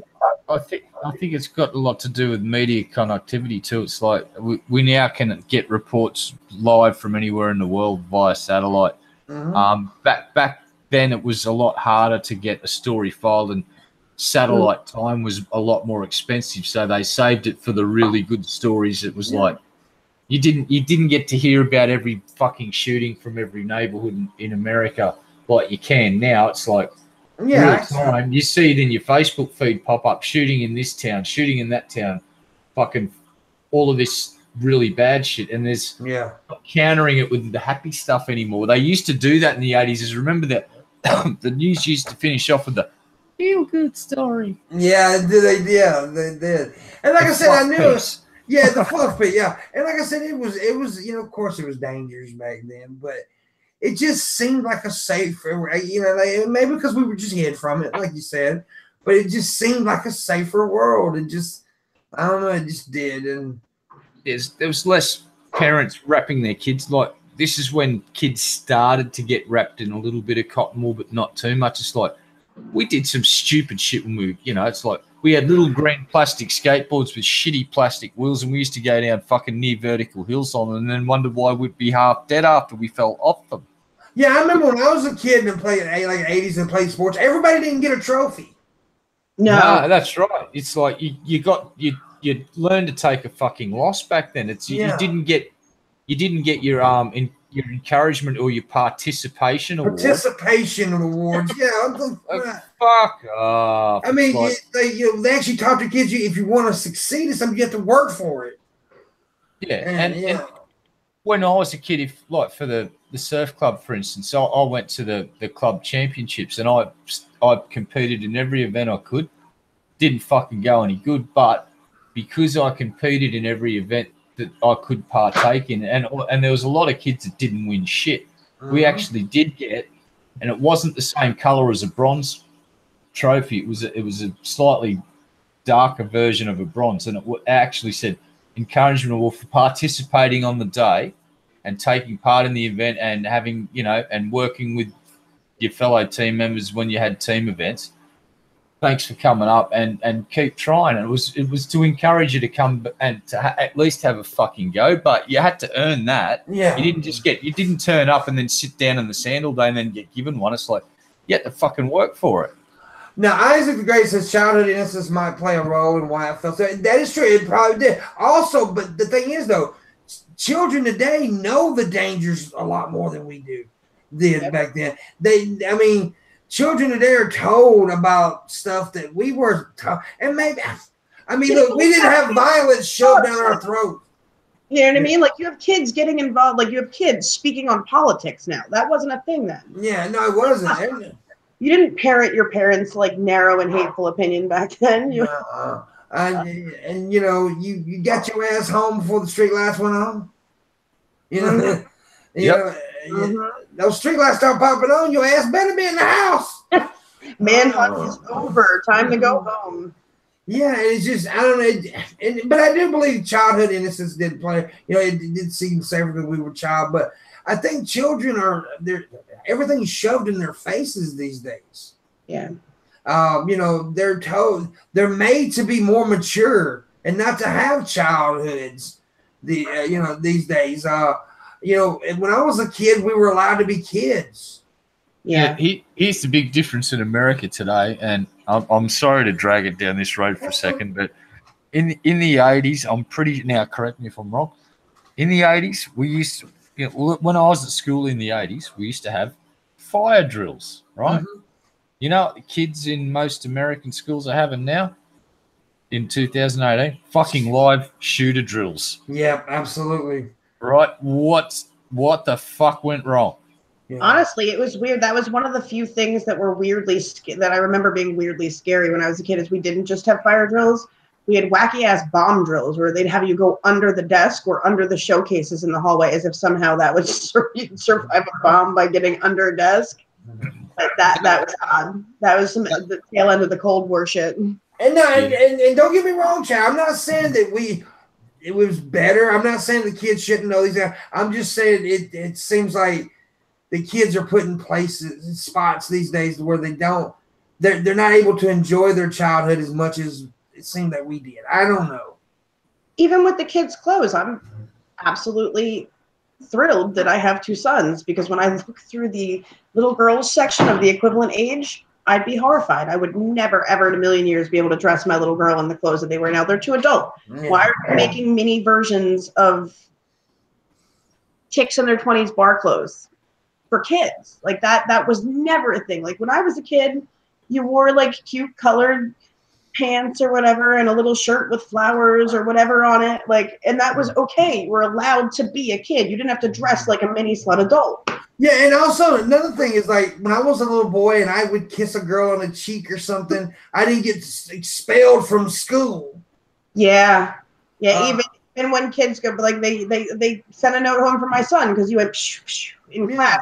They're playing a little like exactly. They're playing robbers, and they're like, oh, we had to correct your son because he's. Yeah, that's what I'm saying. The world, they're pushing all these real serious topics on children these days, and that we didn't have to worry about. I mean, because they didn't care if a little boy flirted with a little girl when they were 8. Who gives a shit, really? Yeah. I mean, it's just called adorable back then. Yeah. Here's the difference. There's an article this week. I was just reading it.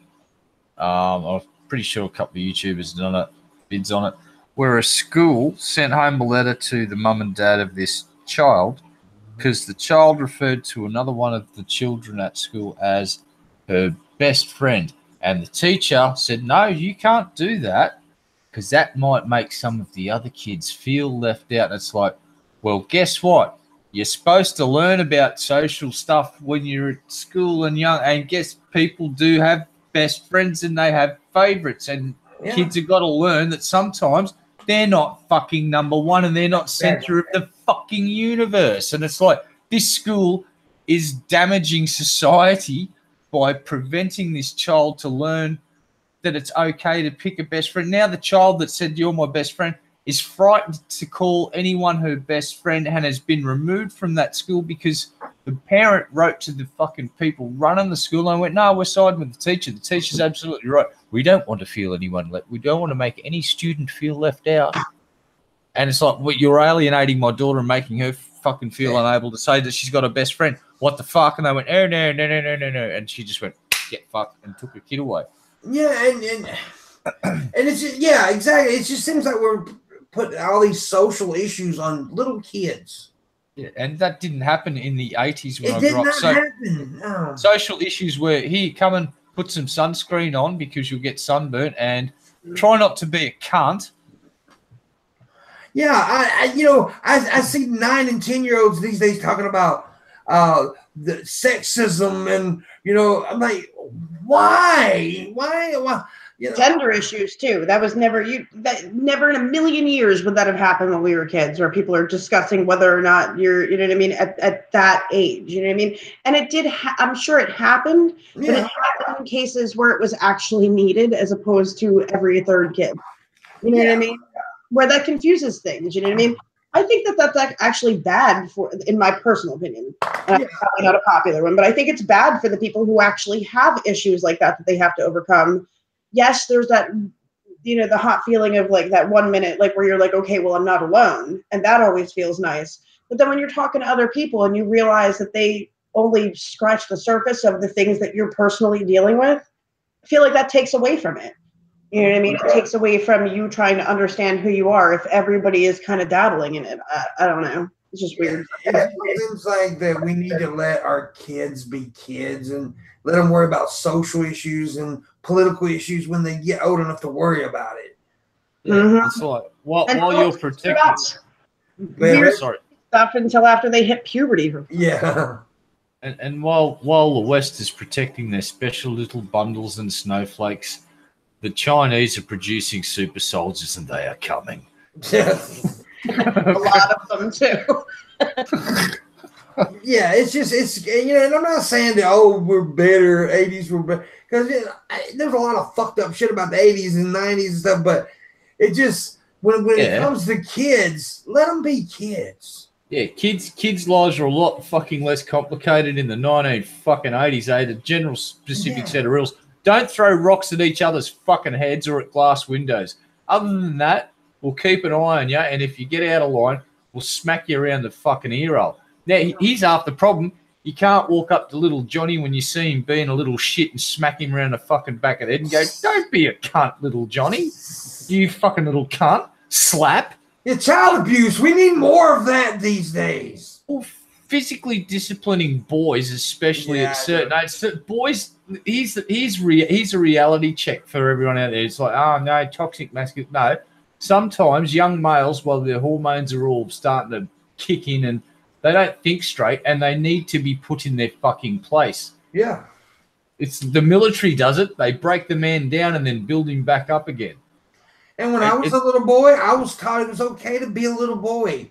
to like sports and, you know, be rough and tough and tumbling.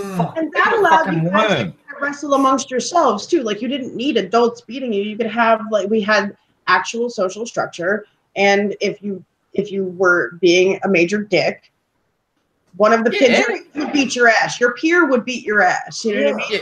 Yeah. Back then, a teacher, if it was justified, even a teacher would just turn his head. I saw nothing. In grade 4, we used to get hit there. Our grade 4 teacher would fucking grab the meter-long ruler and make us stand out the front of the class and fucking swat us in the fucking arse cheeks with it. Not incredibly hard, but loud enough so it made enough noise to scare the fucking shit out of everyone else, because the look of terror on your face, because it didn't actually hurt that much. It was the anticipation of it. You just looked scared shitless. And they used to be able to cane kids until we were at high school, which was a very thin piece of cane that the principal's allowed to raise it vertically up and bring it down as hard as he can on your open fucking hand. And that shit hurts. I've had a cane snapped on my hand. That wasn't fun. Fucking hell. Yeah. So physical discipline, that's one of the problems why we're getting 15-year-old kids beating up fucking school teachers. In the old days, you know what happened if little Johnny arced up at Mr. whatever his name was at school? The old digger would punch him in the fucking head as hard as he could. You didn't like this kid, Johnny, did you? Nah, Johnny's a little cunt. I think the major point is I'm trying to make is that we're making it too complicated for kids these days. Life should be more simpler for children. And it was way simpler for us when we were kids in the 80s. Yeah. But you weren't bombarded by technology either. Now you've got 8-year-old kids that want to get on Facebook and be connected to everything. And we had a different experience. I mean, you couldn't do that then. That is a big neighborhood and knock on doors to see who's playing video games in what house. When we played video games, we did it in the same house in groups. You know what I mean? Love the technology now, but it definitely changes the interaction. Yeah, that's a lot of the problems today is the remoteness of kids and the keyboard fucking warrior complex that comes over them. And I'm guilty of it too. It's like, you think you're untouchable. It's like, no, you're not. It's like doxing's shown that anyone can be fucked with at any point. There's definitely that are basically identifying, like, instead of building their identity when they're supposed to be building their identity, they're busy building an online identity. And their entire world comes crashing down when one kid makes the wrong text at school, then it goes viral and everybody's picking on you, and your construct is completely destroyed. And at that age, that feels like what you are. Yeah, and kids actually played outside back then too. Well, one way to look at it too is kids, they're under a lot more pressure.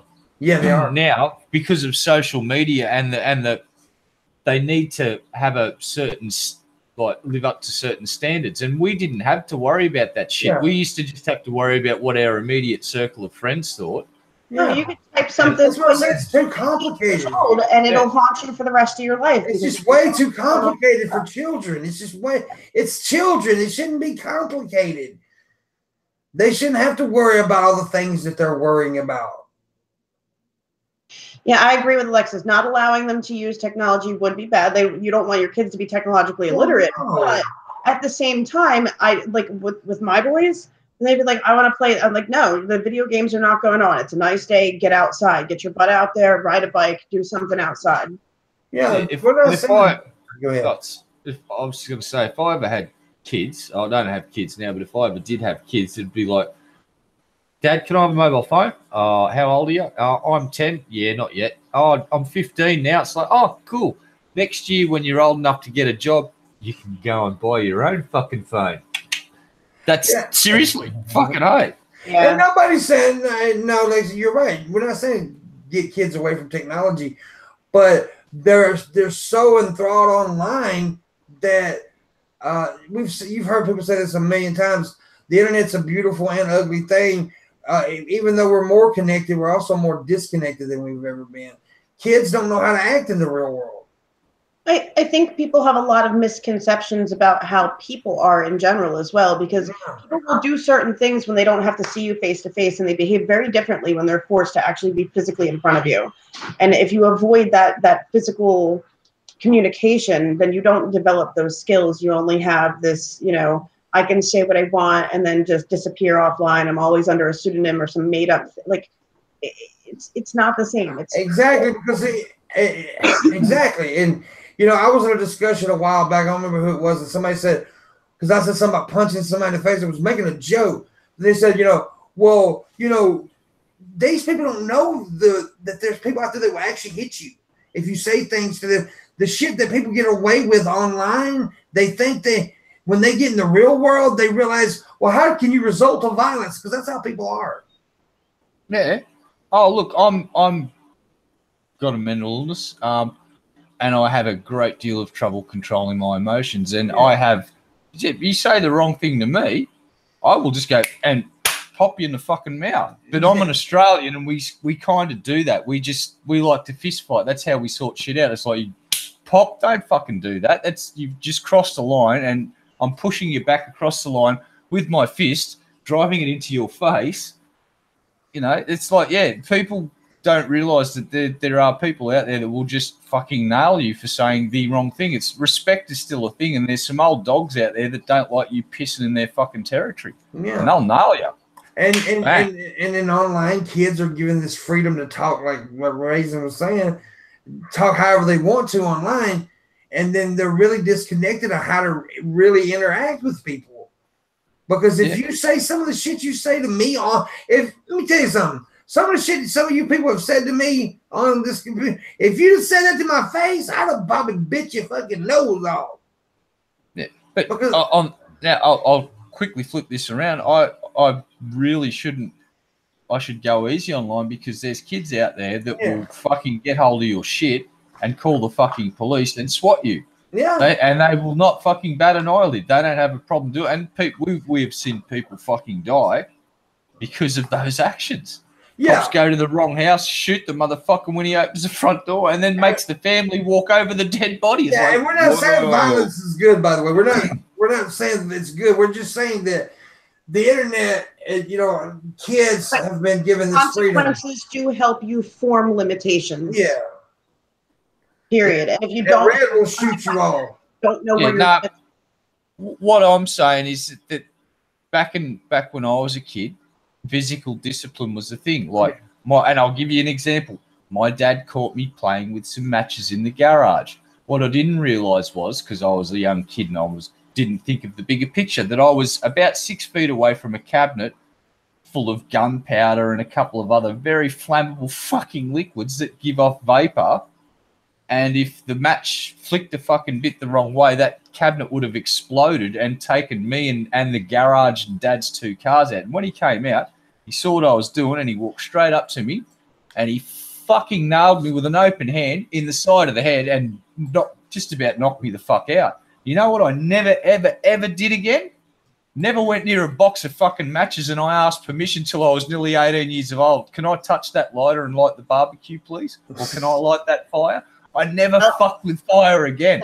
My old man knocked less me. Than being burned, though, didn't it? You know what I mean? Yeah. And it taught you. It's a lesson. Yeah.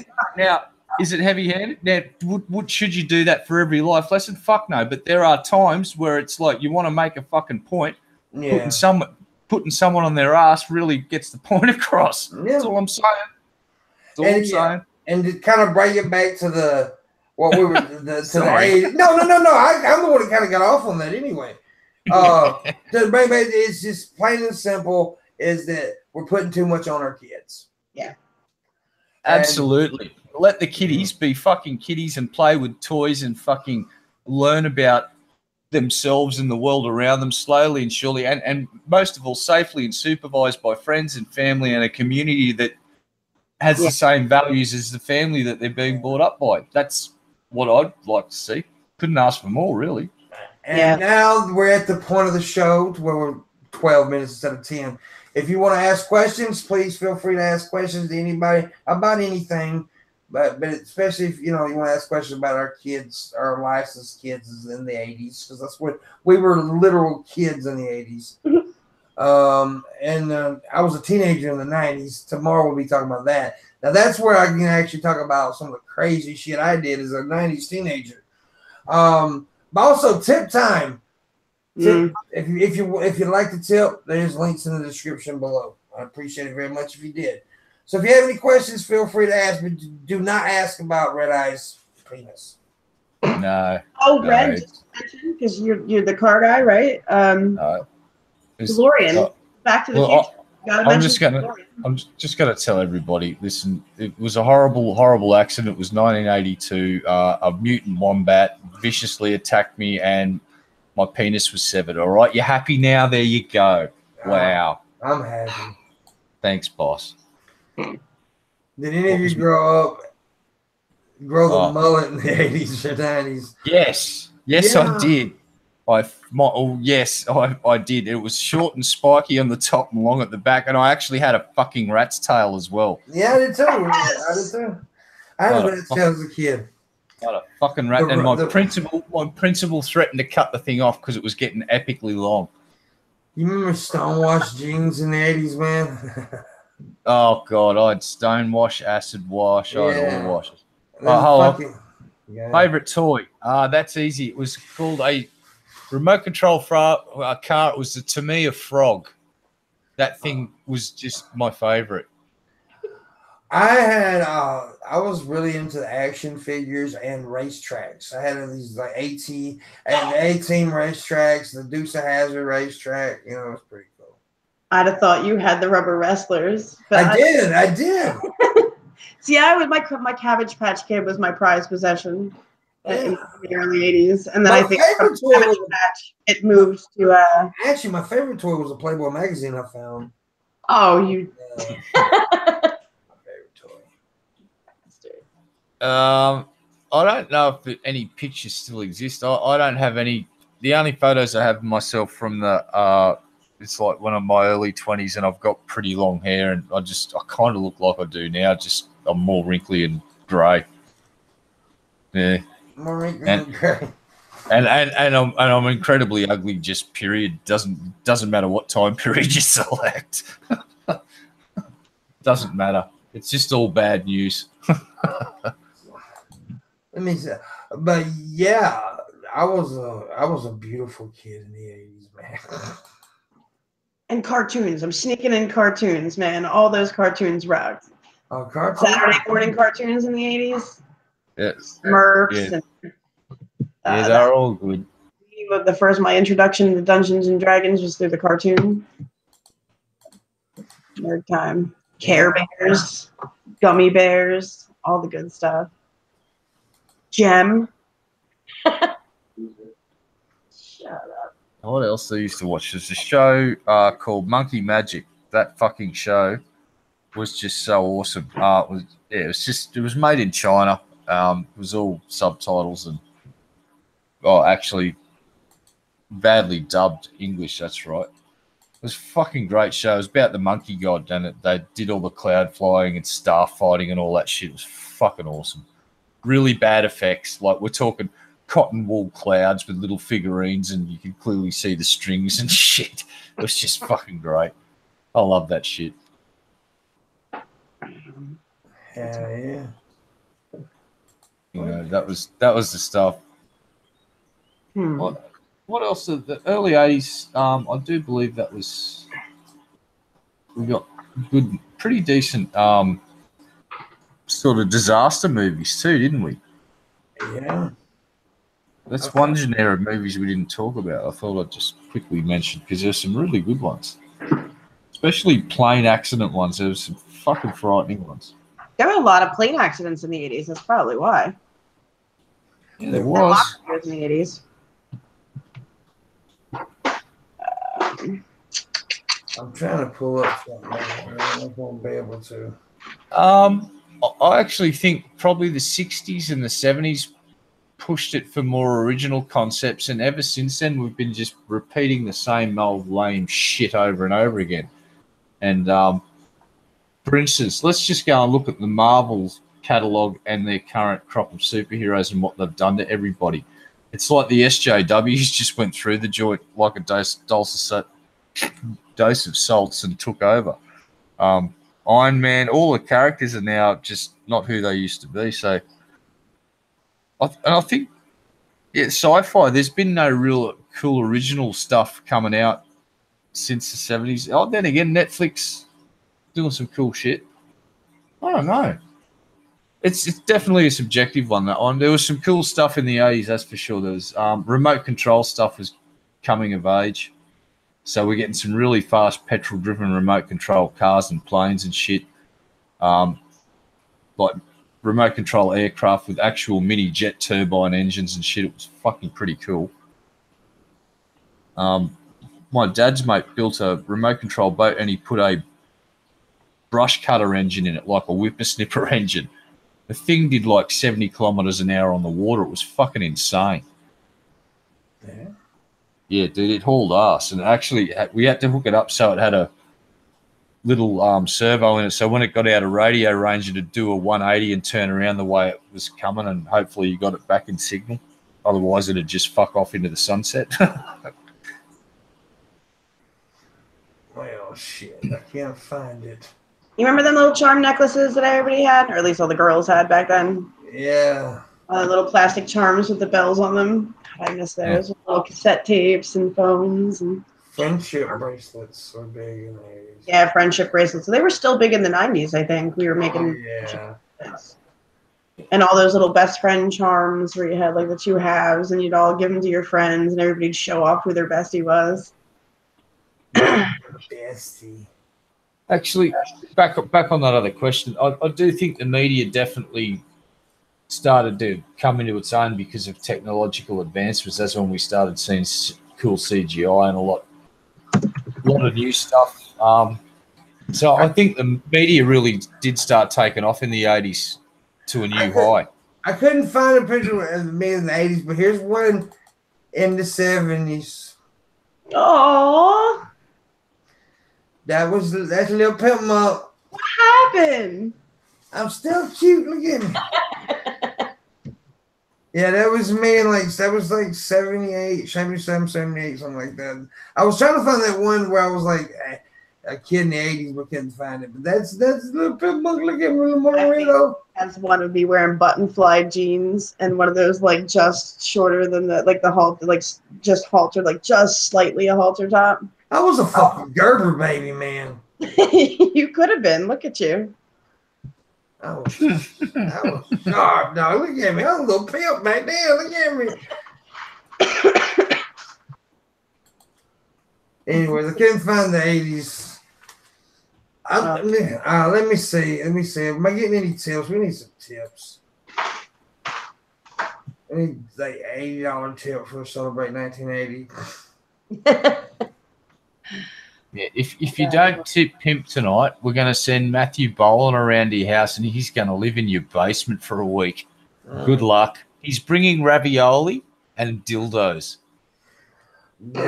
That's right with that's an Italiano rate. You had him posing and everything. Yeah, I was always a showman, man. I was a show baby. But the 80s were pretty cool. I don't know. The 80s had a lot of cool stuff. Yes. Wasn't a fan of the fluorescent fucking socks. Hypercolor. Fashion sucked in the 80s, though. Oh, come on. Hypercolor and jellies. You can't beat that with the charm necklaces and a boombox. There was only different color socks. There was only one decent fashion in the 80s, and that was punk. Yeah. That's it. You remember they even brought back the tightrope jeans? They brought that back in the 80s. God. Yeah, that shit was horrible. Check your DMs, Pimp. Check my DMs. Yeah. That's some classic shit right there. Well, Alexis has offered to let Matthew Boland live in her basement with the stray cats. Oh, yeah. Isaac says, too bad for you. I don't have a basement. Well, that's all right. Matthew will probably just sleep in your wardrobe then. You was a little hottie back then, too, weren't you? I don't know. I was a big nerd back then. You still are a big nerd. I know. Shut your mouth. No. Who is your brother? Yeah, that's the kid we bought for Christmas one year. I agree with your brother. You are a big nerd. Hey, I don't argue with this. You want me to go get one of my D&D shirts? No, please don't. But every shirt you got's a D&D, or that's just double D. That's my, well, triple now. You big old booby chick, you. Red Eye's got big double D nuts. Yeah. You have triple D nuts. I have 3 testicles, triple T. I got a lot of testosterone. Little testosterone. I'm a manly man. But I want to thank everybody for watching. So we had a better crowd this one than I actually expected on this secondary channel. I wasn't expecting even this much. You need some pimp merch? Yeah, we need to get that happening, baby. We really do. Pimp that t-shirts. Yeah, we got to get the pimp shirts going. We really do. I'll try to work on that in the next couple of days. We'll come up with something. But yeah, tomorrow we're going to be talking the 90s. A lot of 90s, a lot of cool shit too. Mm-hmm. I know Marshall Manson's coming on tomorrow too, so right on. Yeah, we'll bring other people on. I don't know who. I got to get GDR on at some point. I'm not sure I'm gonna get on this week or next week.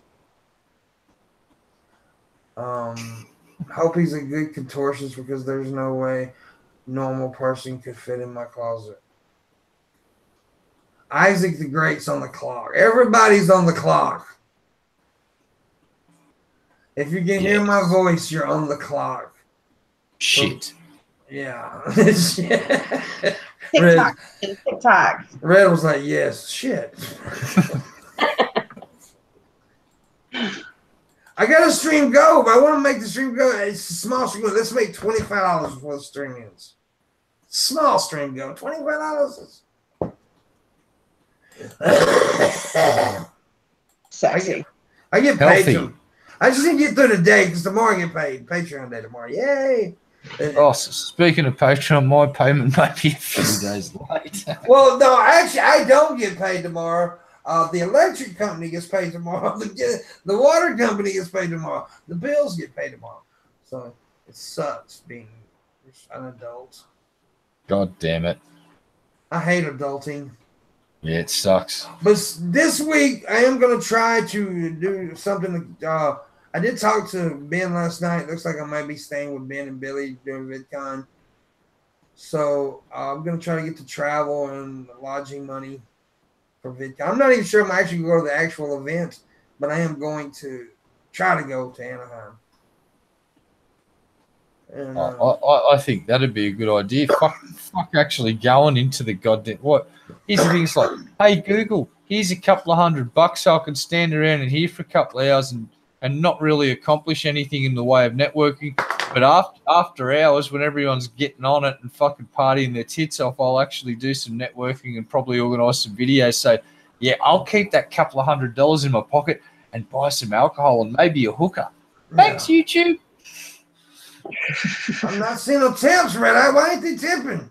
I don't know, because they're not taking the threat of Matthew Boland living in their basement or cupboard or pantry or back of their car. $25. Do it now or Raisin's brother will punch her in the face. Jesus. I got a curtain rod that says he won't. But it could be amusing. Did you know Akis loves penises? Especially her own. Did you? I know a secret about Luna and what she likes to do with penises, and it involves welding the penises together. Oops, did I say too much? I think Luna wants my penis. Yeah, to weld it to another penis. That's not happening. Corky one. Make them tip Corky. I love Corky. Corky's a cute little blonde. We need to get Corky on the show one day. Damn, Lamort, is it that obvious?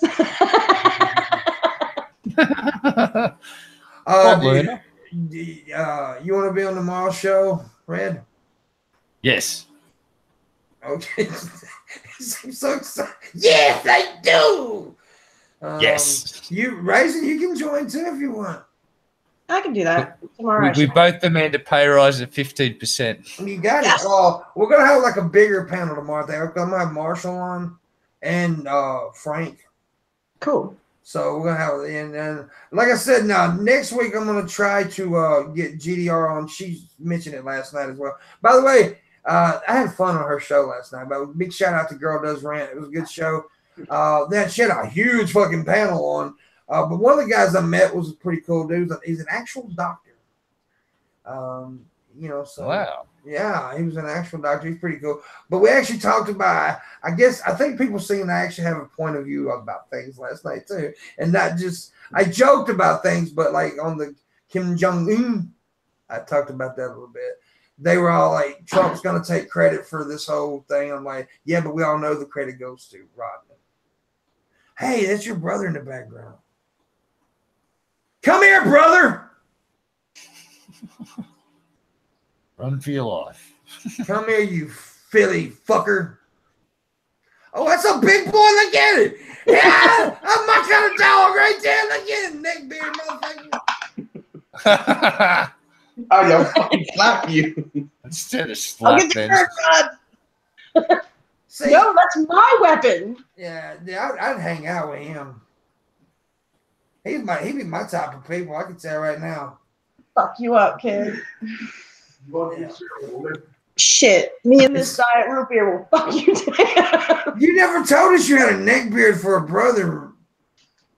Well, I mean, but he hangs out on Tumblr or whatever. He looks like what? You know, he's a neck bearded Tumblr. What? Shameful display. Shameful display. What kind of? enough to be a neck beard?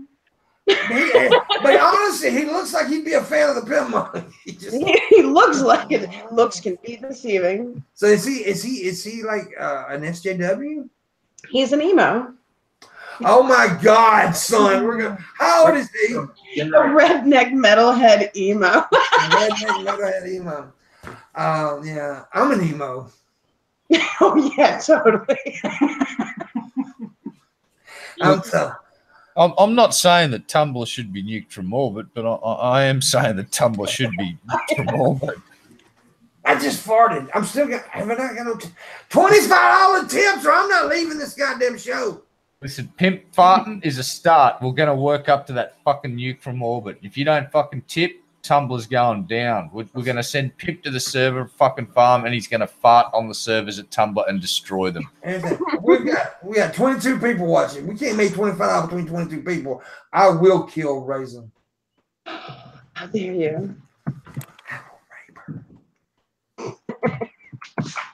And for all the guys in the chat don't tip immediately, I will mail Luna all of your penises and she will wield them together into a big daisy chain of welded dicks. I do want to touch on something right quick. The other day I was in a lot of pain, guys, and for a couple of days there I wasn't acting right, and I even almost did something that I would regret, and I thank Red Eye for helping me out there. Love you, Red. But even though I would have been justified in some ways, but not justified in other ways, right? So I was in a lot of pain, and when you're in pain, you don't think right. If I acted silly on here, not like silly, like funny, but like if I wasn't entertaining enough for you guys, I do apologize because I was in extremes amount of pain. Anyway, we do appreciate it. Yeah, and Red Eye's queer. Yes. Wait, what? And apparently Raisin's got a brother that looks like Tarzan but acts like Jane. It smells like cheetah. It smells like it smells like the fucking monkey. No, that's his brother. This one smells good. This is Cheetah. This is Cheetah the monkey. He bathes in his own poop.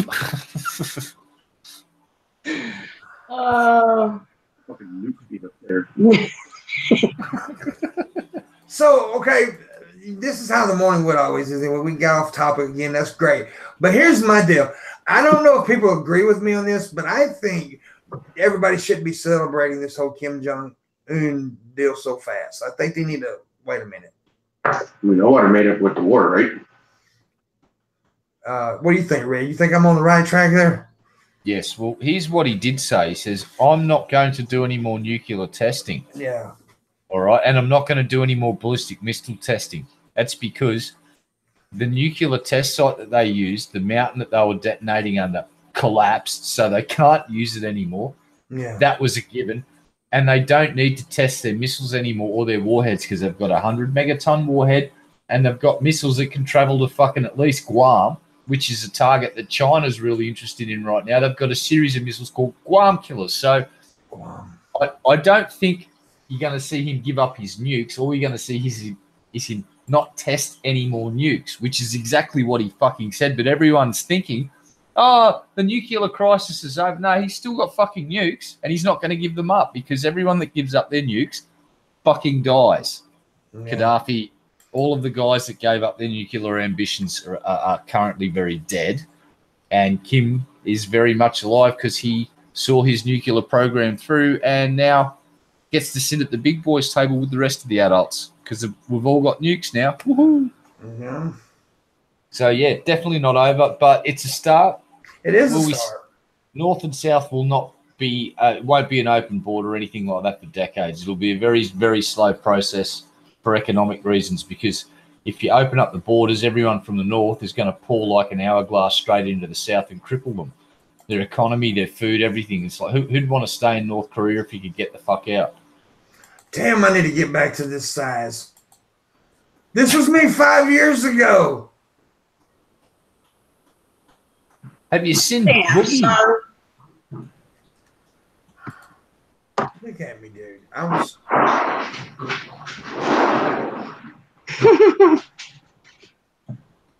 Oh yeah, look at Pimpmunk. Look at Pimpmunk. Look at your boy right now. But yeah, this is the ugly dude who can't get laid. You know what I'm saying? All these motherfuckers telling Pimpmunk, he can't get no pussy. What's that called? And she was hot, by the way. She's a cool chick, though. I forgot about her. How you doing, Tips? Anybody? Did you rub? Hold on. Did you rub wee-wees with that young lady? I will never. Yes. Wow. Awesome. I was gonna say I would never tell, but come on, she was hot. I'm still trying to find that picture of me in the '80s with that fishnet shirt on. Oh, but it don't have the fishnet shirt. It's a blurry picture because it's an old picture. But here's a picture of me as an '80s kid.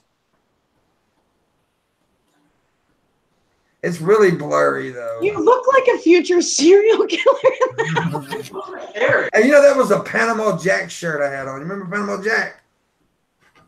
Yeah. Dude, I was a cute kid, man. What happened? I turned into a sexy man. You cunt. What actually happened was I got a job in security and I took a couple of shots to the head with bar stools, bottles, a couple of small European cars. But, you know, just did a day's work. Yeah. Well, now I can't do that one. Wait a minute. Wait a minute. I got it. I think the ones I sent you were actually 90s pictures. I have some goofy 80s pictures, but I was a goofy ass kid. Yeah, that looked like a 90s picture. I found a picture of Red Eye as an 80s kid. My God, I can't believe I found it. There you go. Oh, wow. He's a jackass. Oh, come on, man. Come on, man. I found one at a bowling, too. Oh, fucking hell.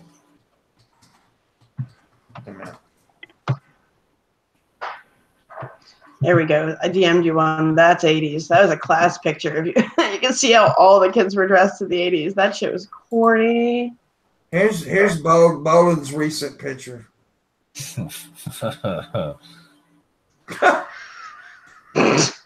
That's exactly what Boland will look like in another fucking 6 months. Georgia child molester caught in Colorado State. Oh, I shouldn't do Boland that way. Boland's a good guy. We shouldn't, but we did. Let's see here. Oh.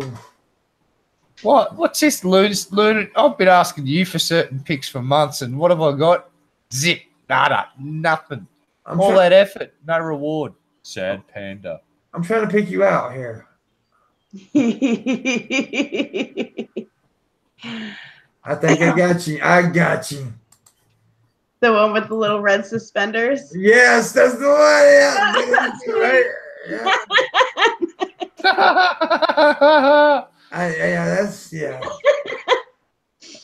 Oh, like a little evil bitch back in too. Look at this kid. This kid turned out to be a fucking pimp. I can tell you right now. Which one? He's in jail. Hey, you know what I love about your class? One black kid. Yeah, I was about to say I love the ethnic diversity of your class. Was his name Token? Was his name Token? JF's going to be loving that. He's just, JF will see that picture and he'll be so happy. He's just like, so close to having an ethno state. Look at that. Why does he look so happy? Because he's fucking up JF's plans for an ethno state. Did you see that chick on JF's show? We should nuke Africa. Did you see JF and Andy Worski have parted ways? It was a tearful goodbye to apparently. Yeah. It's fucking hell. It's like, good on you, Andy. And I think you and JF parting company would be a good idea for you and your show, because it was definitely not going the way that Andy was hoping. Oh, that's a good picture. That last one you sent, Raisin. I like that one. That's at my grandparents' house in Cape May. That's me, my brother, and my neighbor. That little dude is him, the one that was in here a while ago? Yeah, that's my natural brother. He passed away in 93. We adopted these later. Oh, okay. Cool. Well, anyways, nobody tipped. Nobody. I'm in a bad mood now. Well, Fuck you, Corky one. I don't know why I said that. I'm sorry. We need to put some time, Alexis. Okay. Hang out sometimes. Just put some time. Yeah, anyways, tomorrow, 90 show. Red, Raisin will be here too again. Frank from the Geek Room and Marshall Manson. That little rebellious Marshall Manson. Good times. All right, y'all. Anyways, catch you guys tomorrow. Thanks for watching. I may be live again later tonight. So, holla.